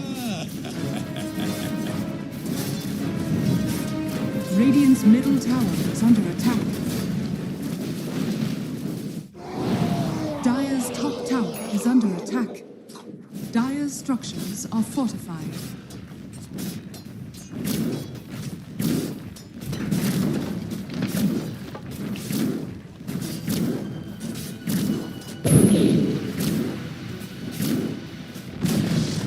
Dire's top tower has fallen.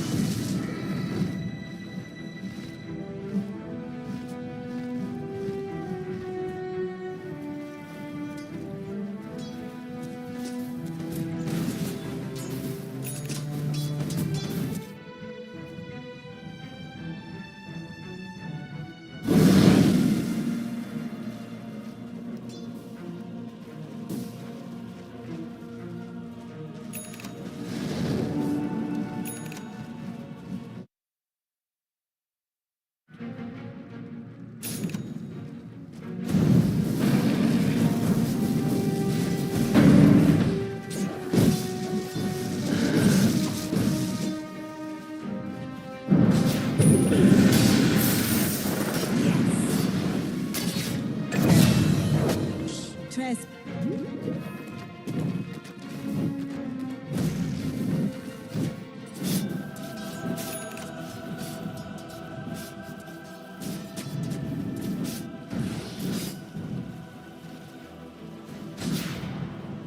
Dire's middle tower is under attack.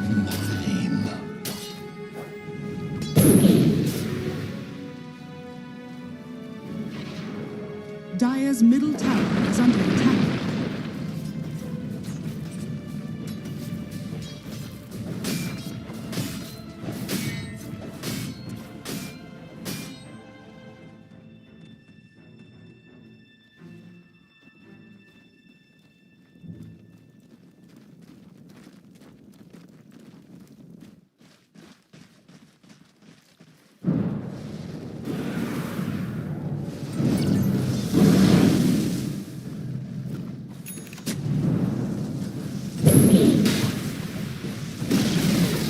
Radiant's middle tower has fallen.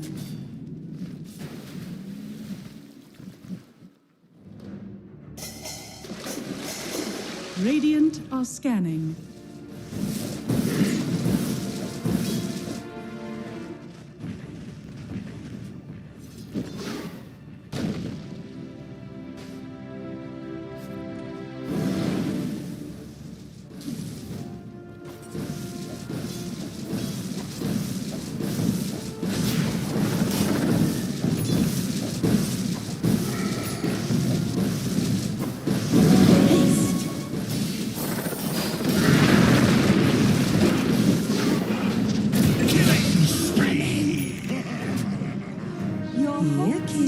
Kitty night.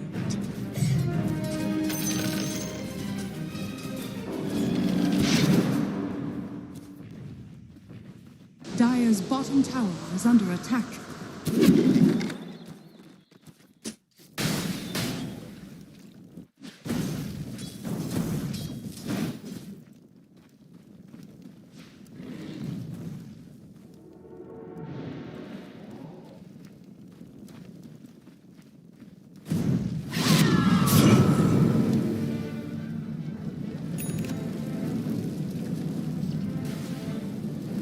Radiant's middle tower is under attack.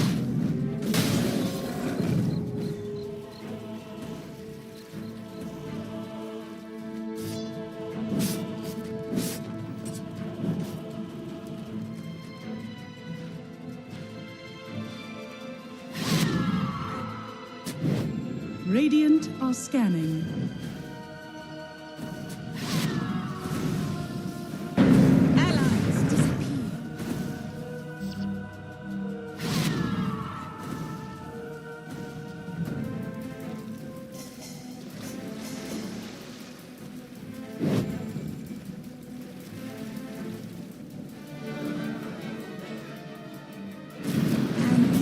Shot.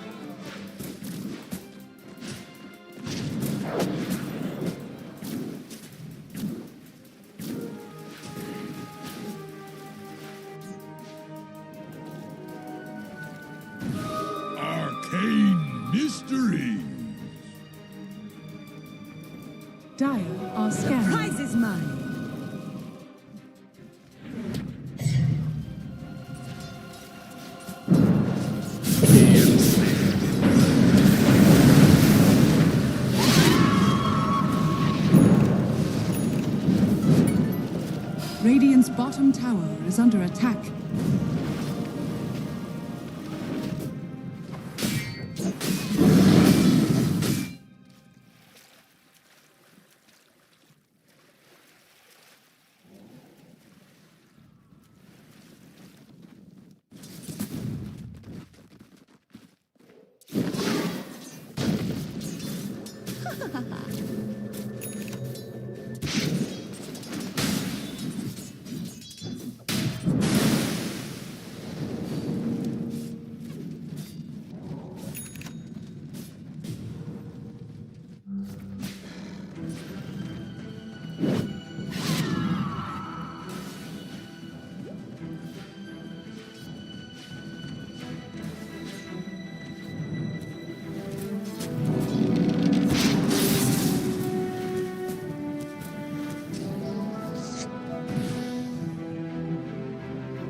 Radiant are scanning.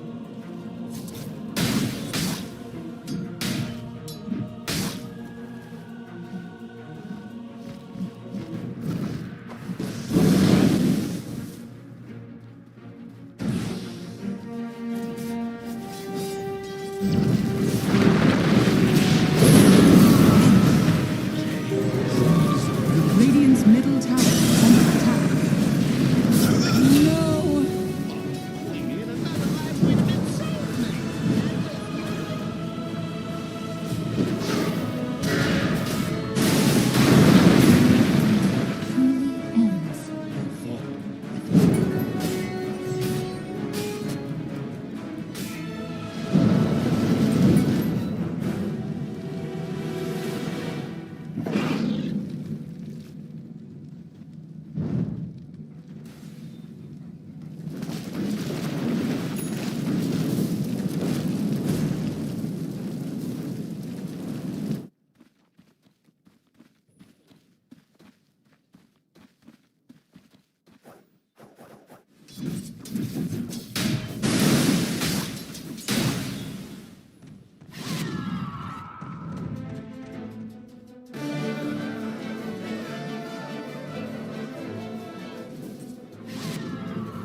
Dire are scanning.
Here, kitty, kitty, kitty.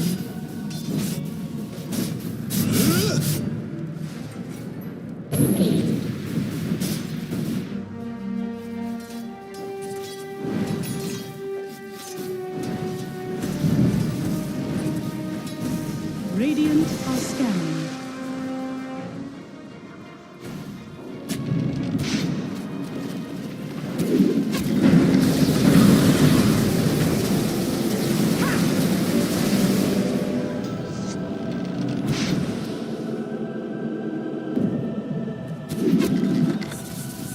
Invisibility. Dire are scanning.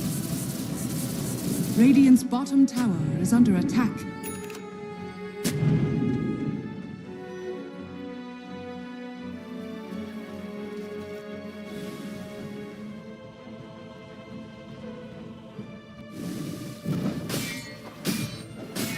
Shadows take us. Radiant's middle tower is under attack.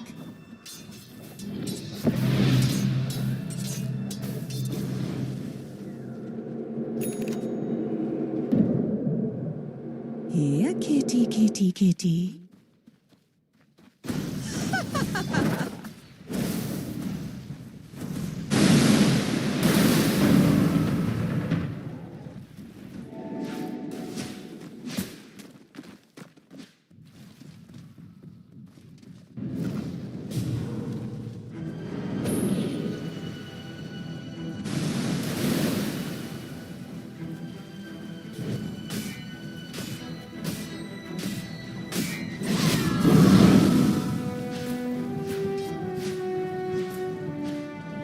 Dire are scanning.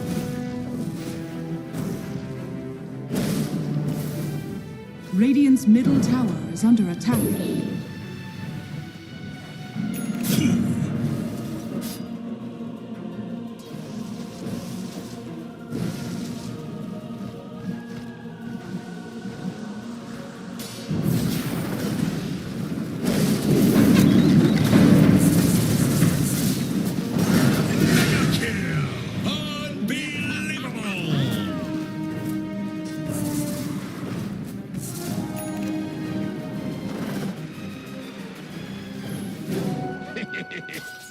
No, take that.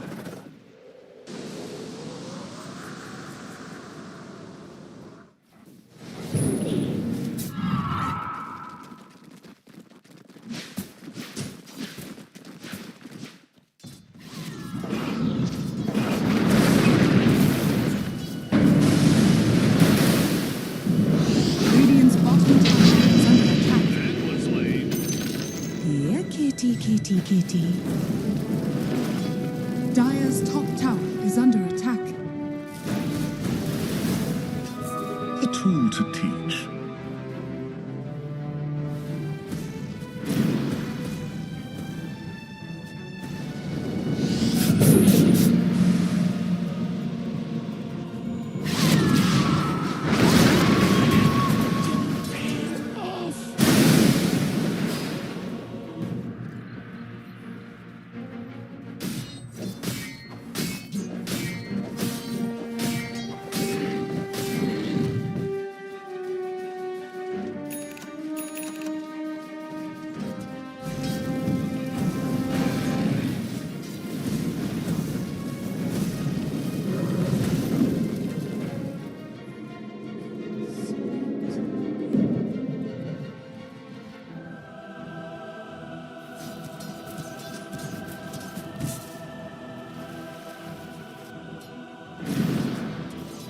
Out of my way!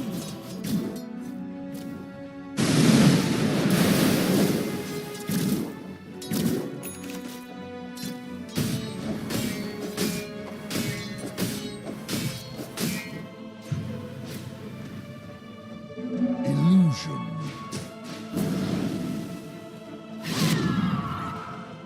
Dire's bottom tower is under attack.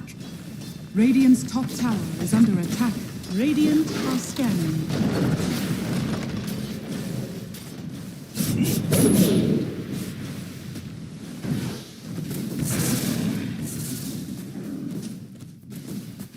Dire's bottom tower is under attack.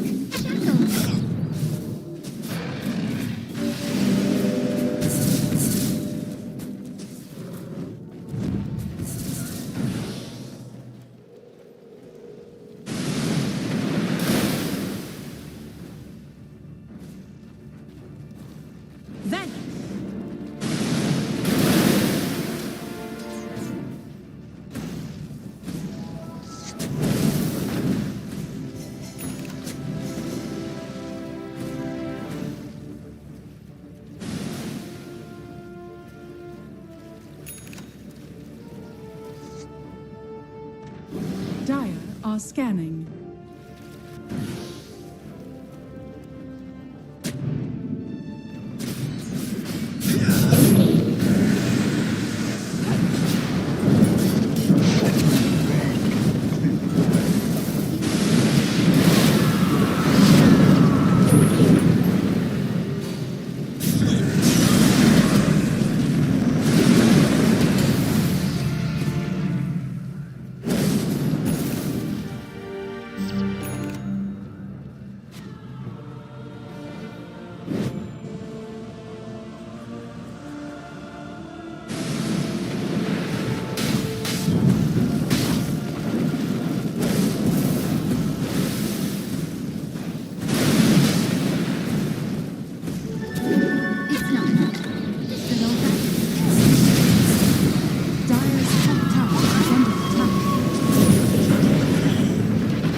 Radiant's bottom tower is under attack.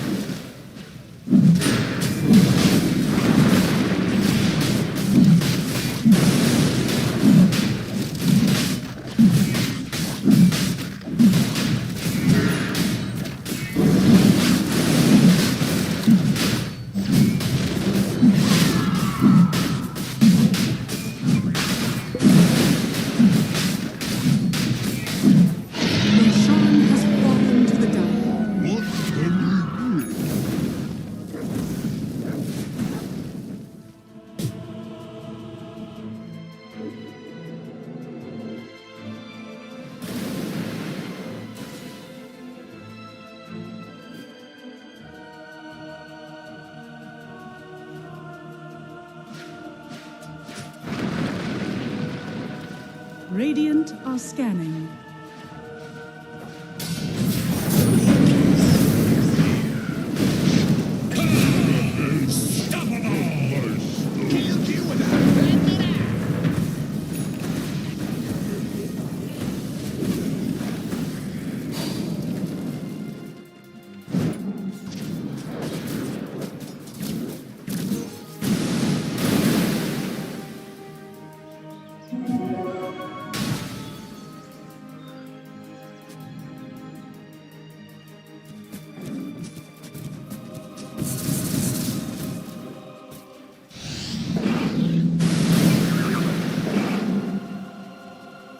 You have learned nothing.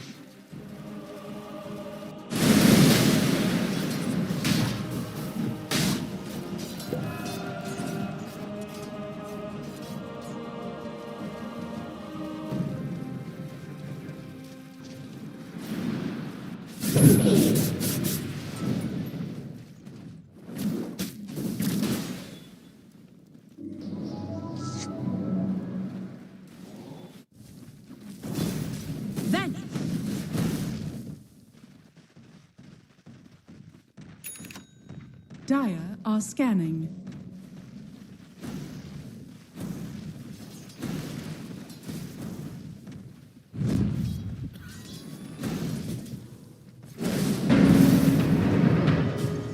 Radiant's middle tower is under attack.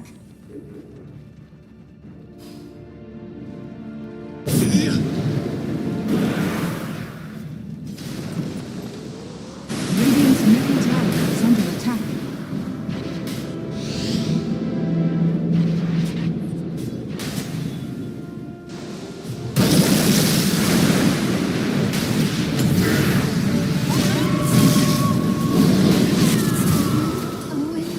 Radiant's top tower is under attack. Radiant's top tower has fallen. Dire's bottom tower is under attack.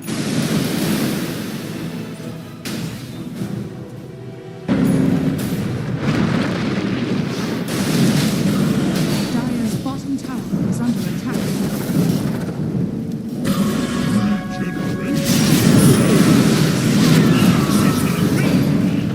Dire's bottom tower has fallen.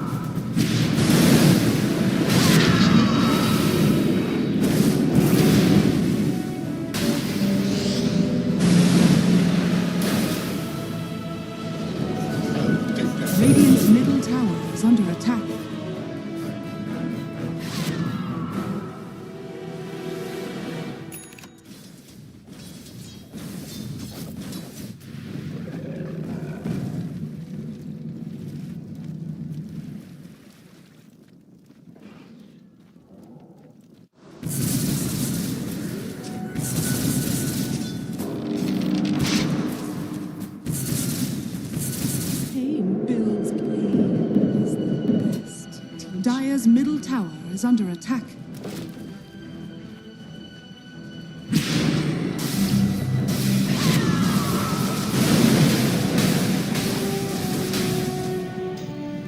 Radiant are scanning.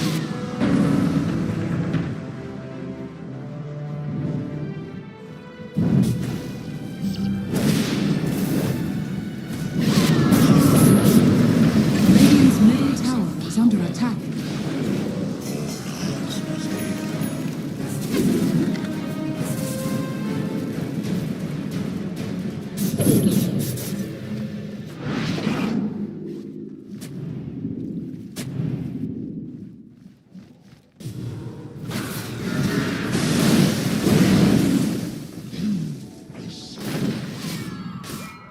Bargain hunting.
Radiant are scanning.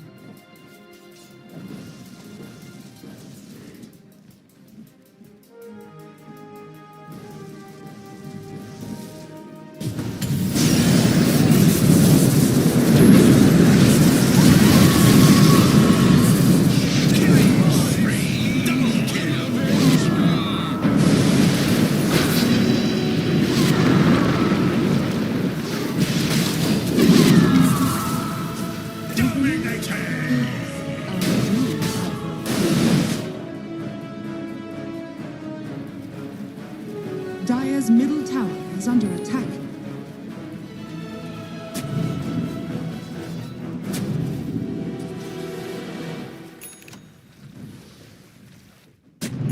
Radiant's bottom tower is under attack. Dire's middle tower is under attack.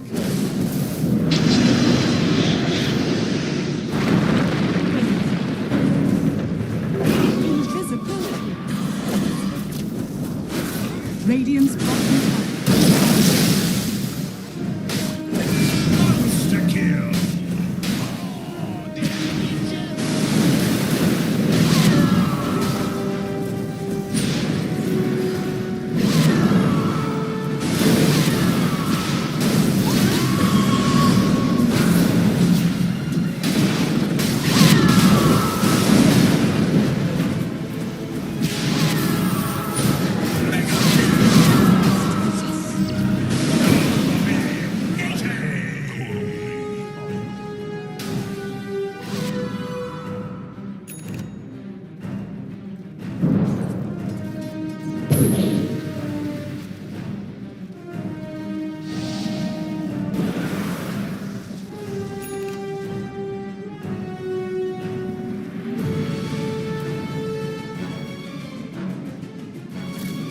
Dire's middle tower is under attack.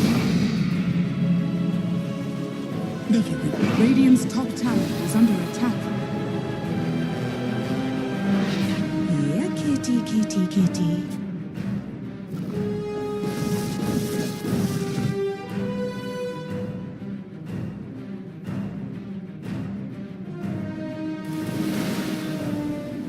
Radiant's middle tower is under attack.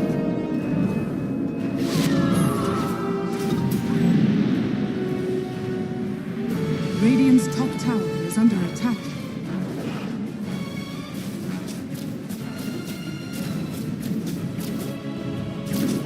Radiant's middle tower is under attack.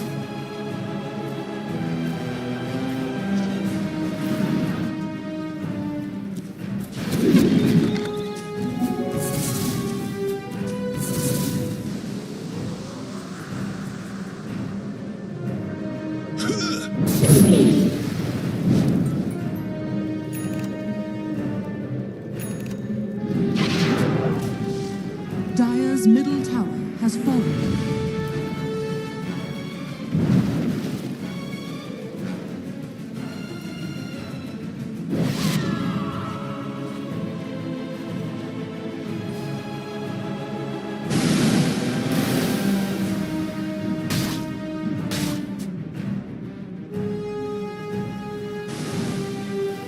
Allies disappear. Dire are scanning.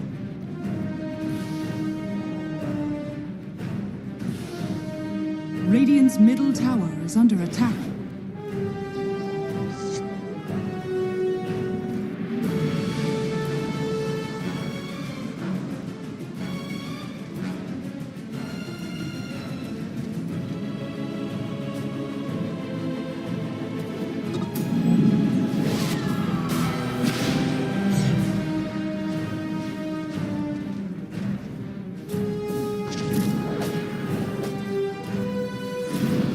Sanava.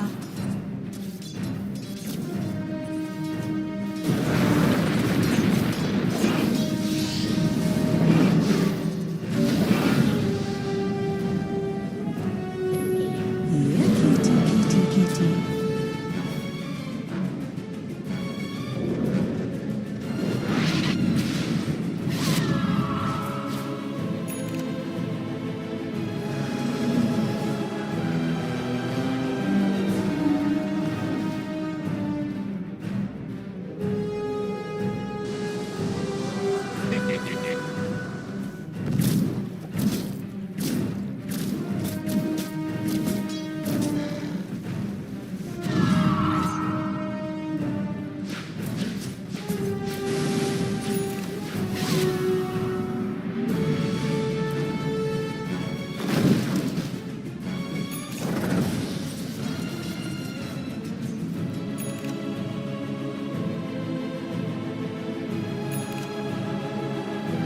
Radiant are scanning.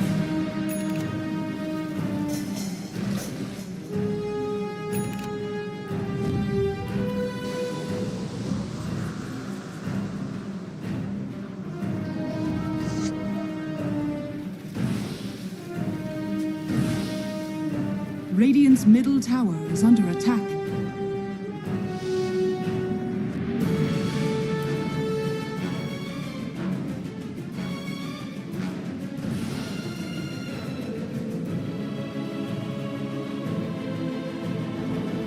Radiant's middle tower has fallen.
Under attack.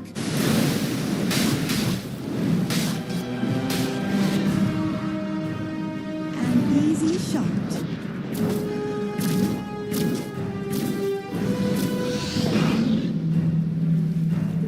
Catch us if you can.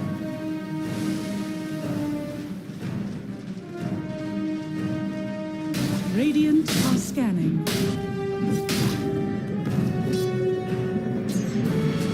Dire's top tower is under attack. Radiant's middle tower is under attack.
been killed.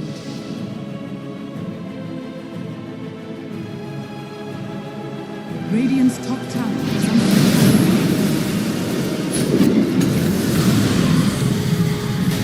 Dire's middle tower is under attack. Radiant's top tower is under attack. That's more than most here, Aurora. Kitty. Sustain me.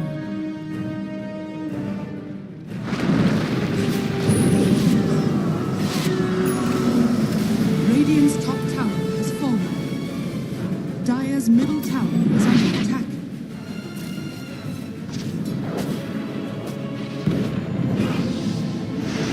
Radiant's top tower is under attack.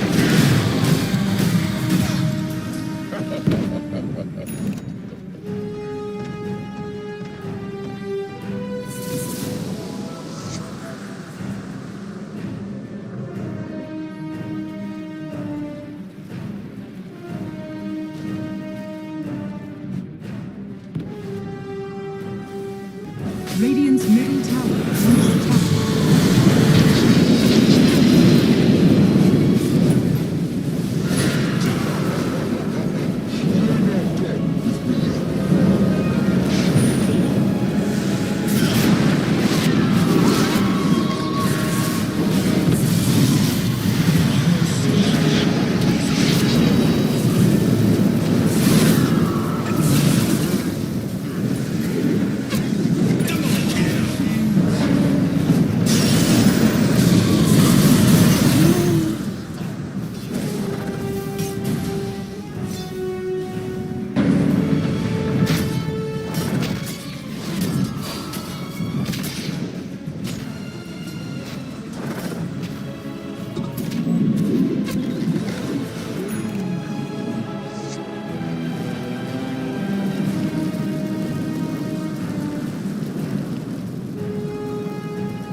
Here, kitty.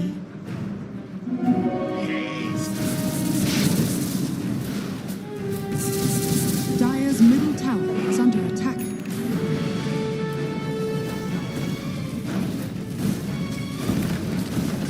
Dire's structures are fortified. Dire's middle tower is under attack. Dire's middle tower has fallen.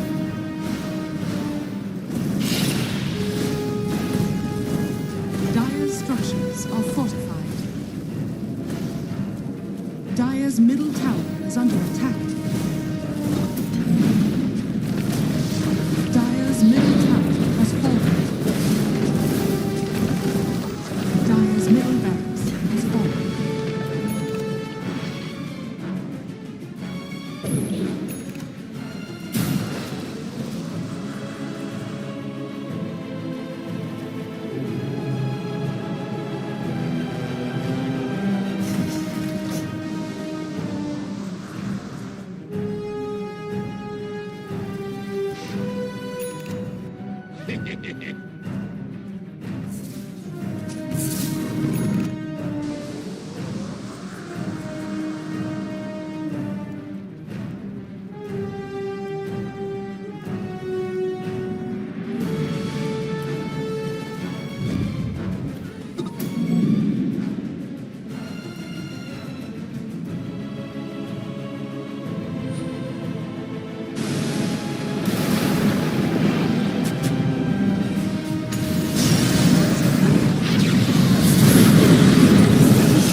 is under attack.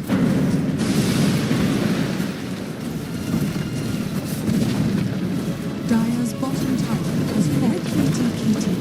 Dire's bottom barracks. Dire's bottom barracks has fallen.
Dire's top tower is under attack.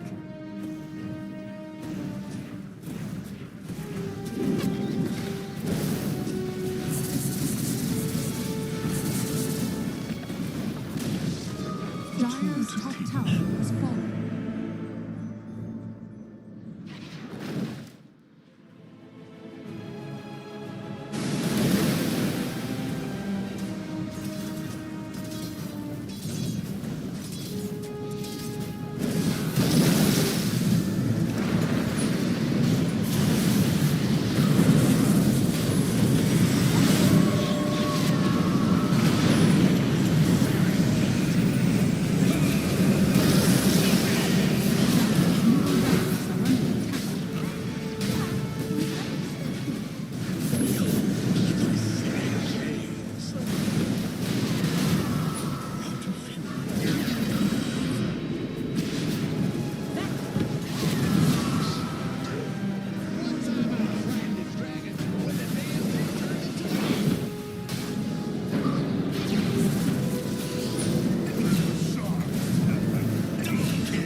Mine.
You can't bench press me. You cannot stop me.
демеджа, перста, чтобы этого тима раскрыть как. 10 seconds remaining. Сдвинул прям ничего не делает, даже загонил.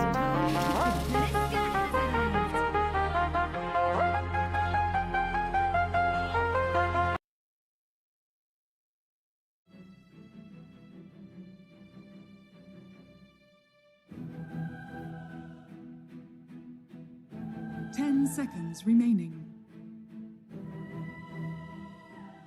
5 seconds remaining.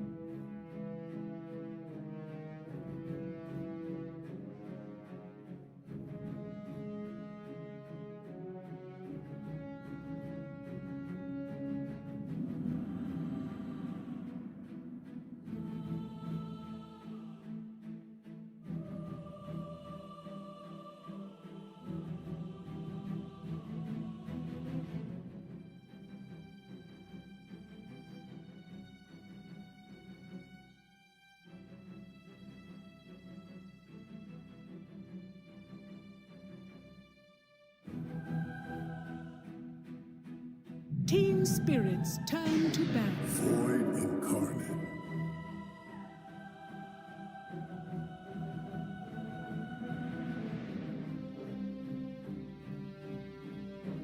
Aurora Gaming's turn to ban.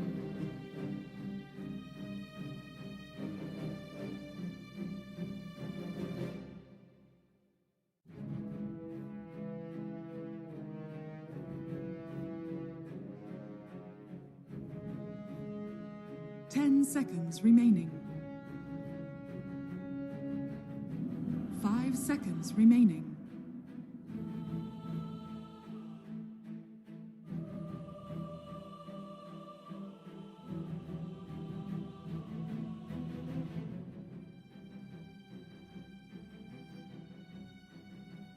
Team spirits turn to ban.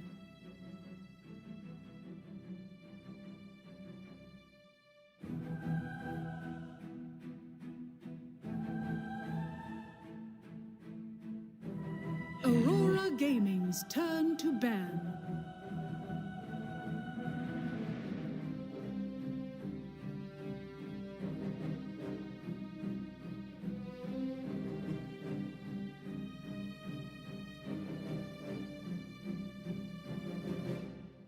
Seconds remaining. 5 seconds remaining.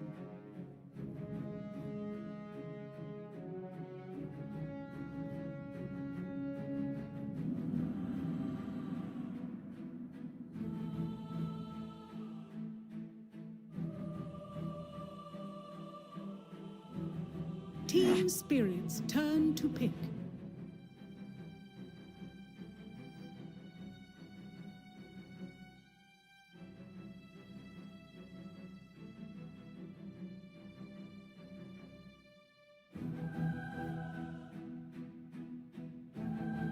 Seconds remaining. 5 seconds remaining.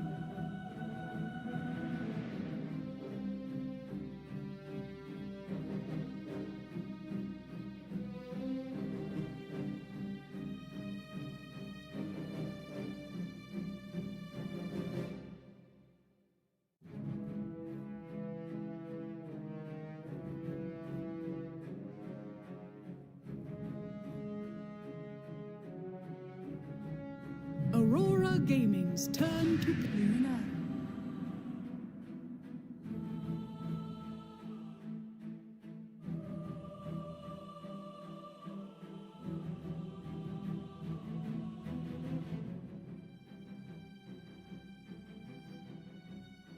Seconds remaining. 5 seconds remaining.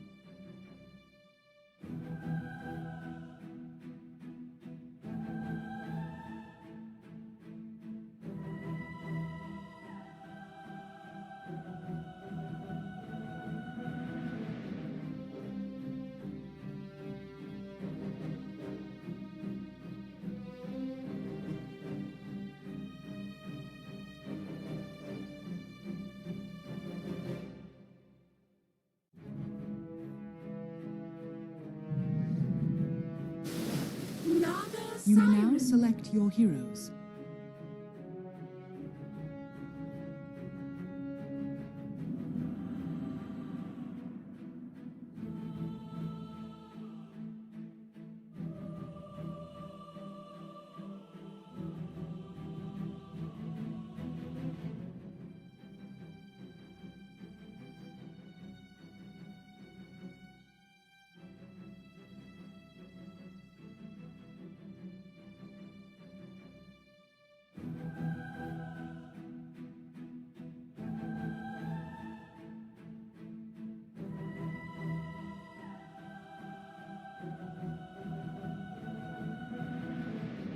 Ten seconds remaining. 5 seconds remaining.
Prepare for battle. Isn't that a pretty thing? Bow down.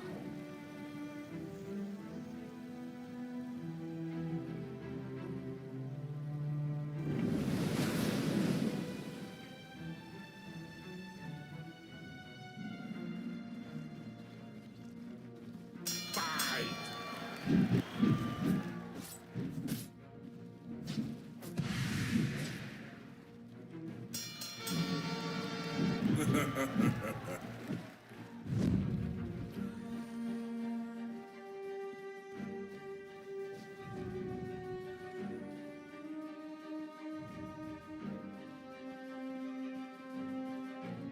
30 seconds to battle.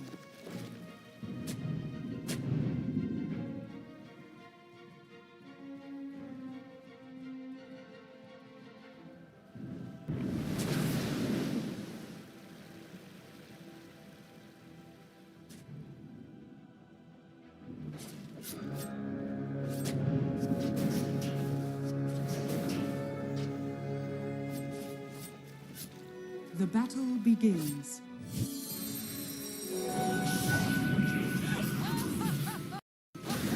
Evangelizing for my cause.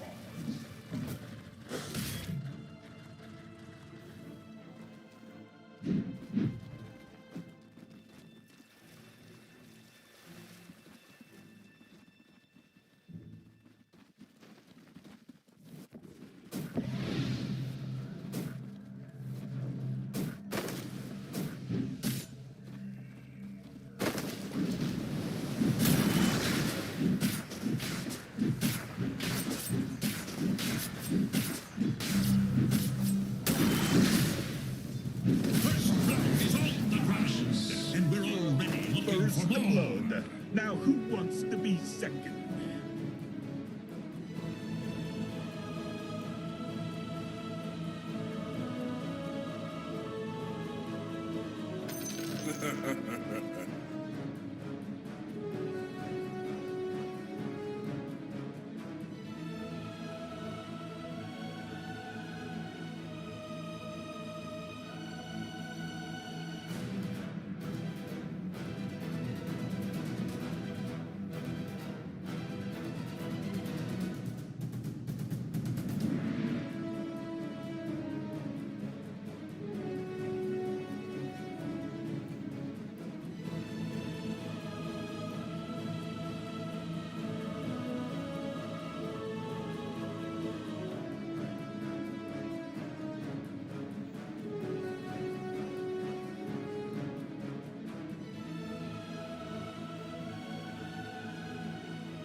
They always said things would Radiant's catch up with courier me. has been killed. God, I hate that little runt.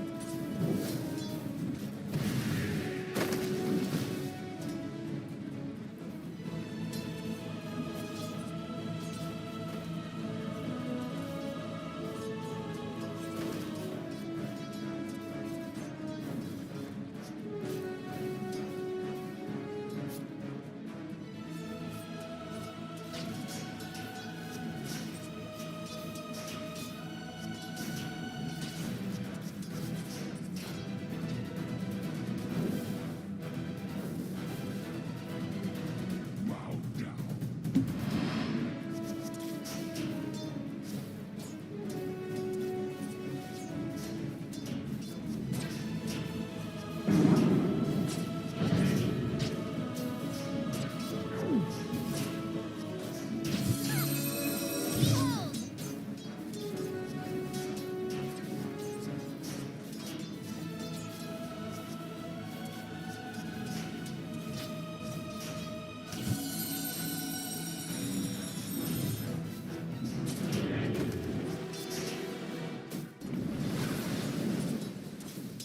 I have bunting for you.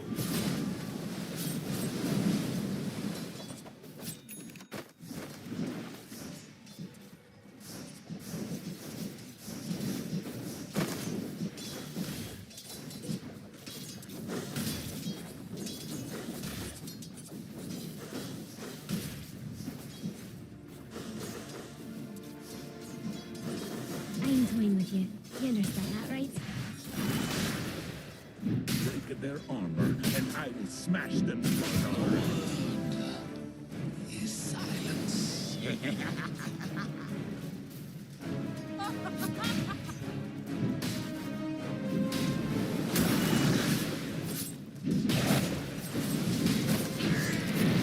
Radiant's top tower is under attack. Summons.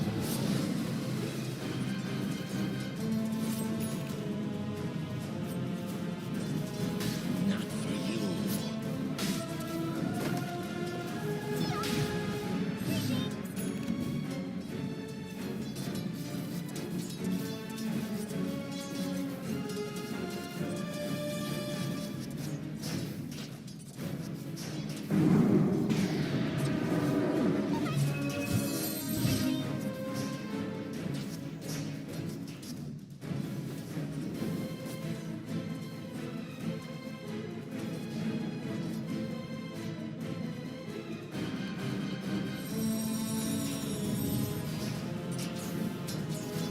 Dire's courier has been killed.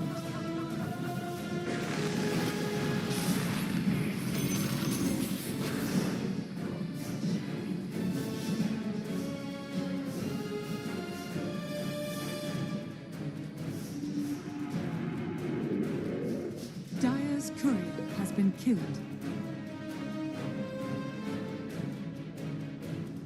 Got it.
fortified.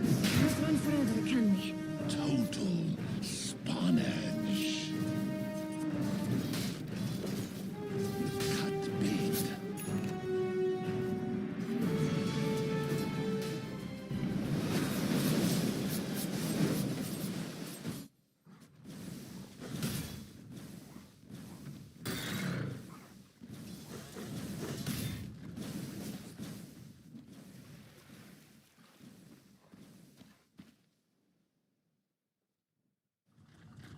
Dire's middle tower is under attack.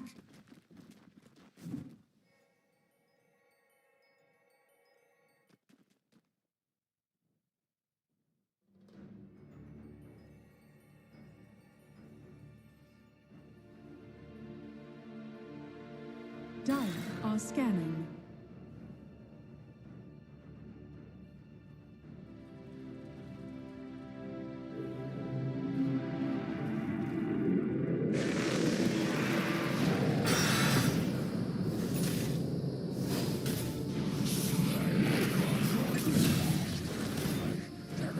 Everything you are.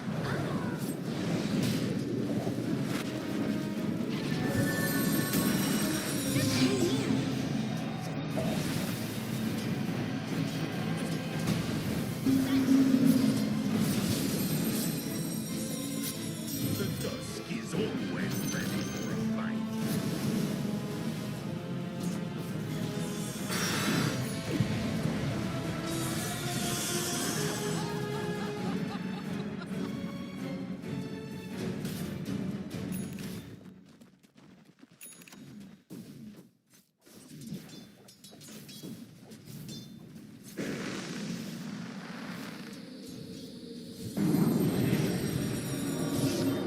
Dire's top tower is under attack.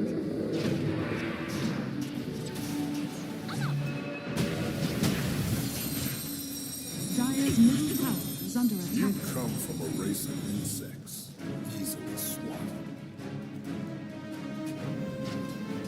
Dire's top tower is under attack. Radiant are scanning. Radiant's middle tower is under attack. Dire's top tower is under attack. Are scanning.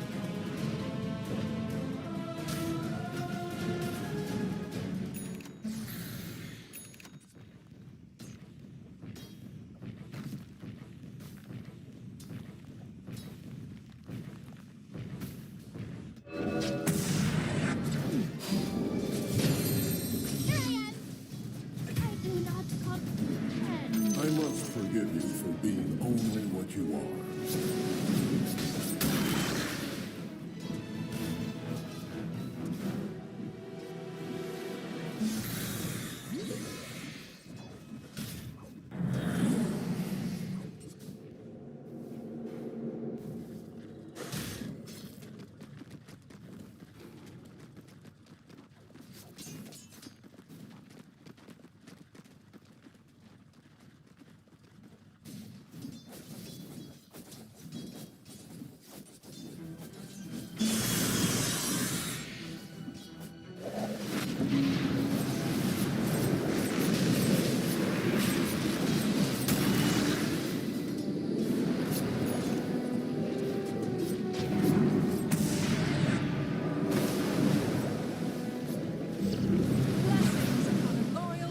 Dire's middle tower is under attack.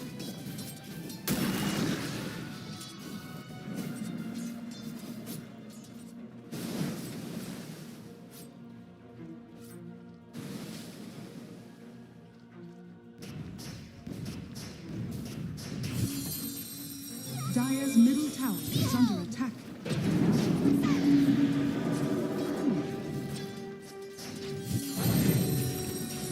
Dire's top tower is under attack.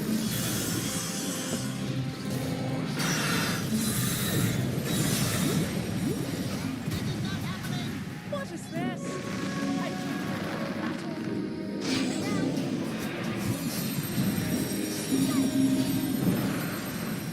Dire's top tower is under attack.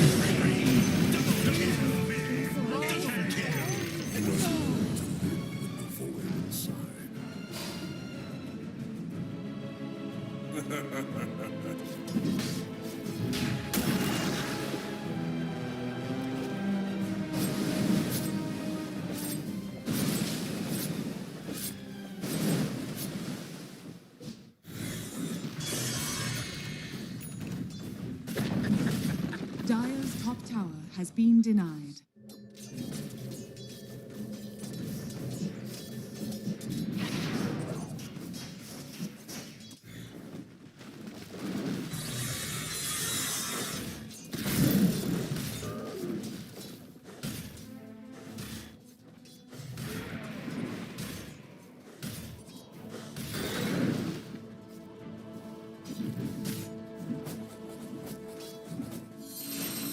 Denied.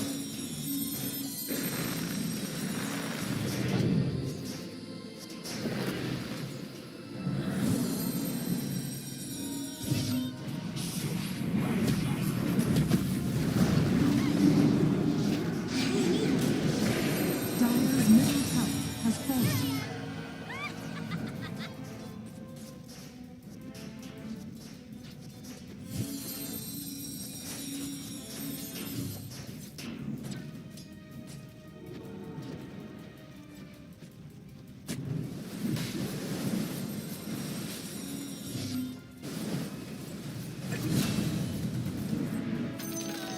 Dire's bottom tower is under attack.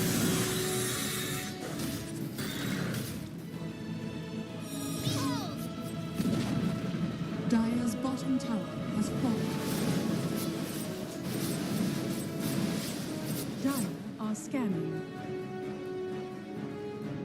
A prize.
Dire's middle tower is under attack.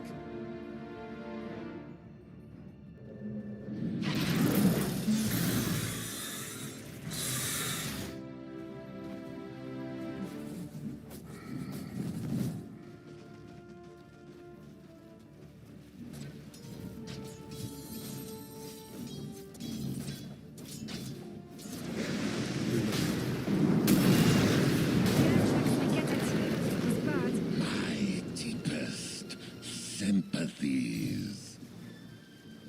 Radiant's middle tower is under attack.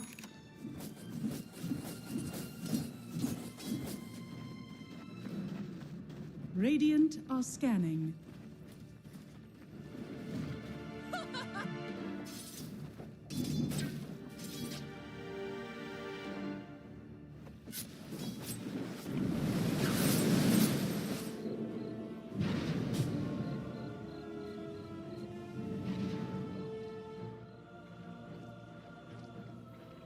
Radiant are scanning.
Dire's middle tower is under attack.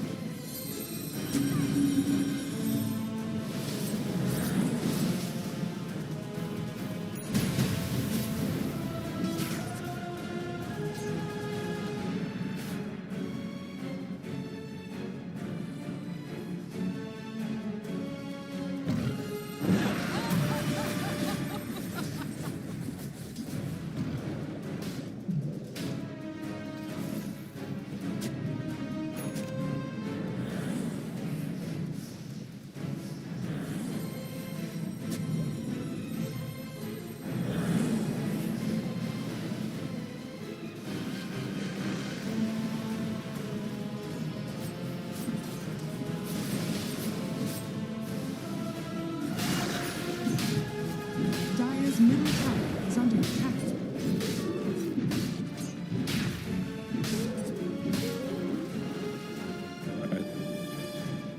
Еще иллюзии нечем убивать.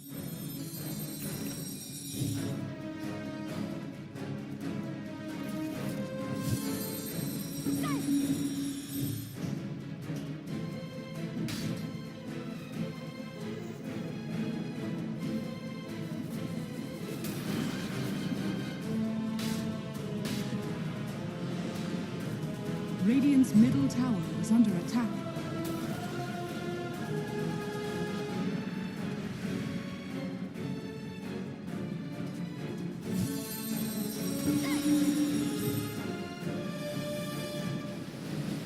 Dire's bottom tower is under attack.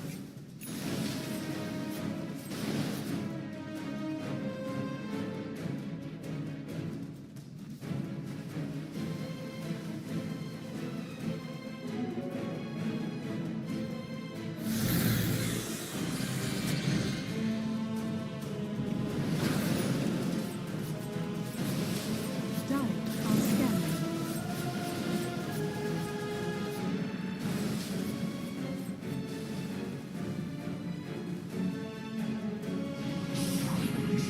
Radiant's middle tower is under attack.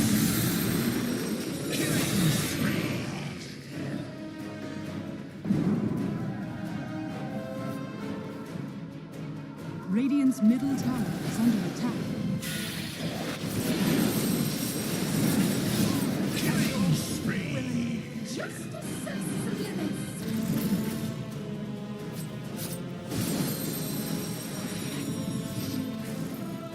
Dire are scanning.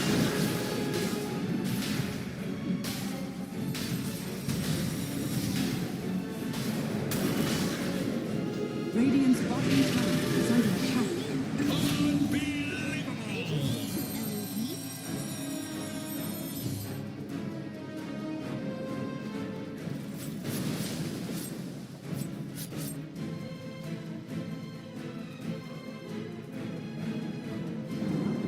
Dire's middle tower is under attack.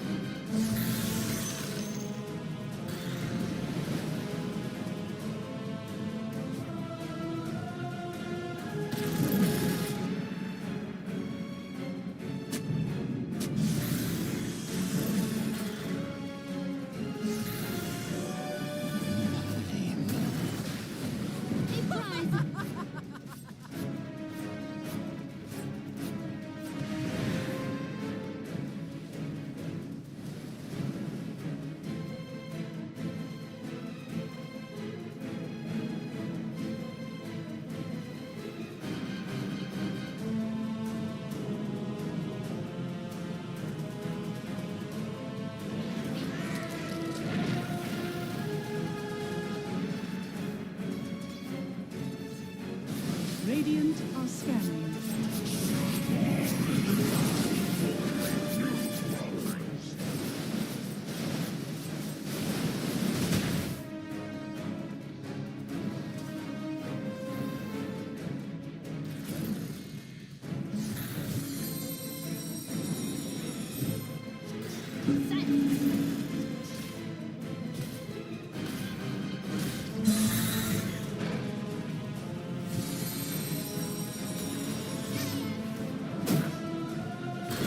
Dire's courier has been killed. Dire's bottom tower is under attack.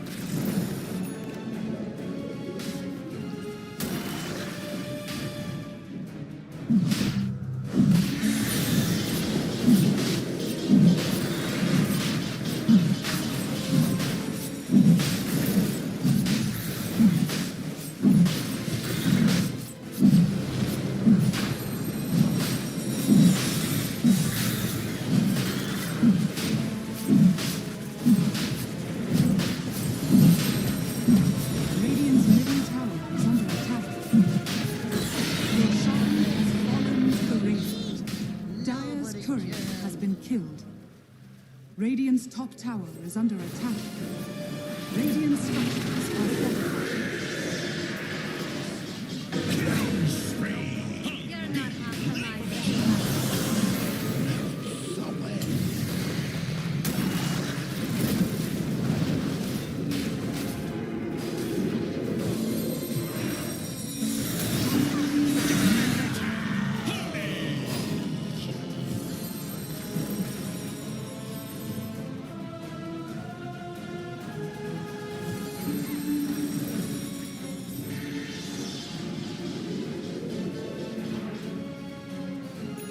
Dire's bottom tower is under attack.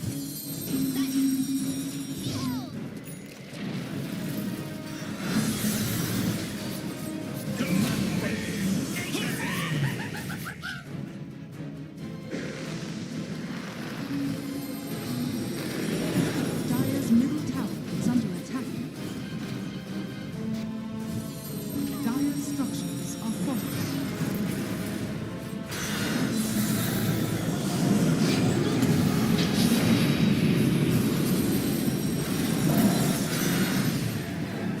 Dire's middle tower is under attack.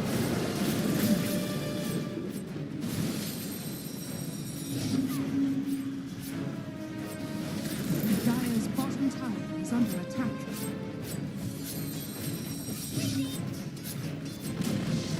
Dire's bottom tower has fallen. Dire's middle tower is under attack.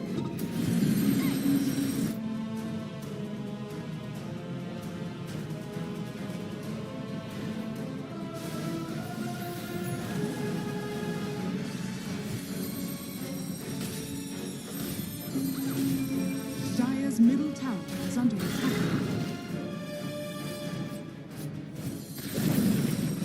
Dire's middle tower has fallen. Dire are scanning. Dire's bottom tower is under attack. Regeneration.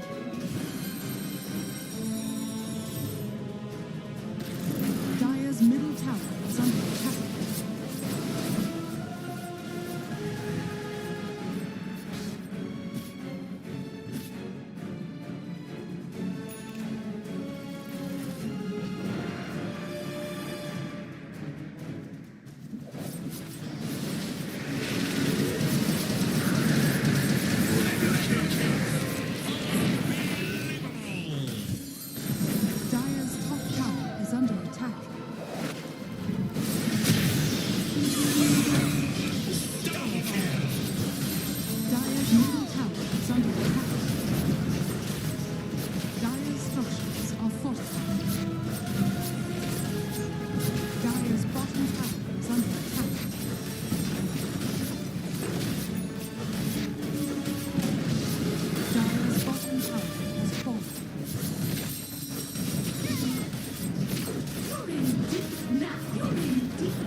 fortune.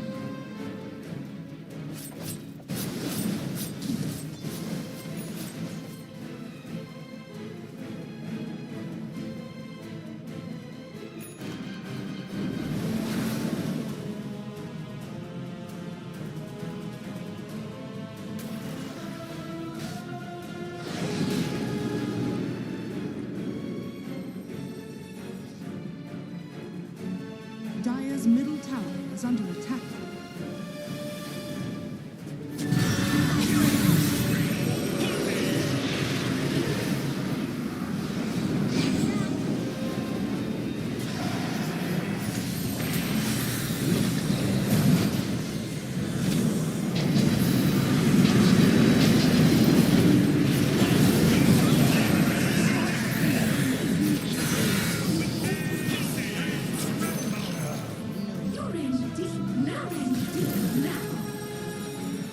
Aurora gained victory.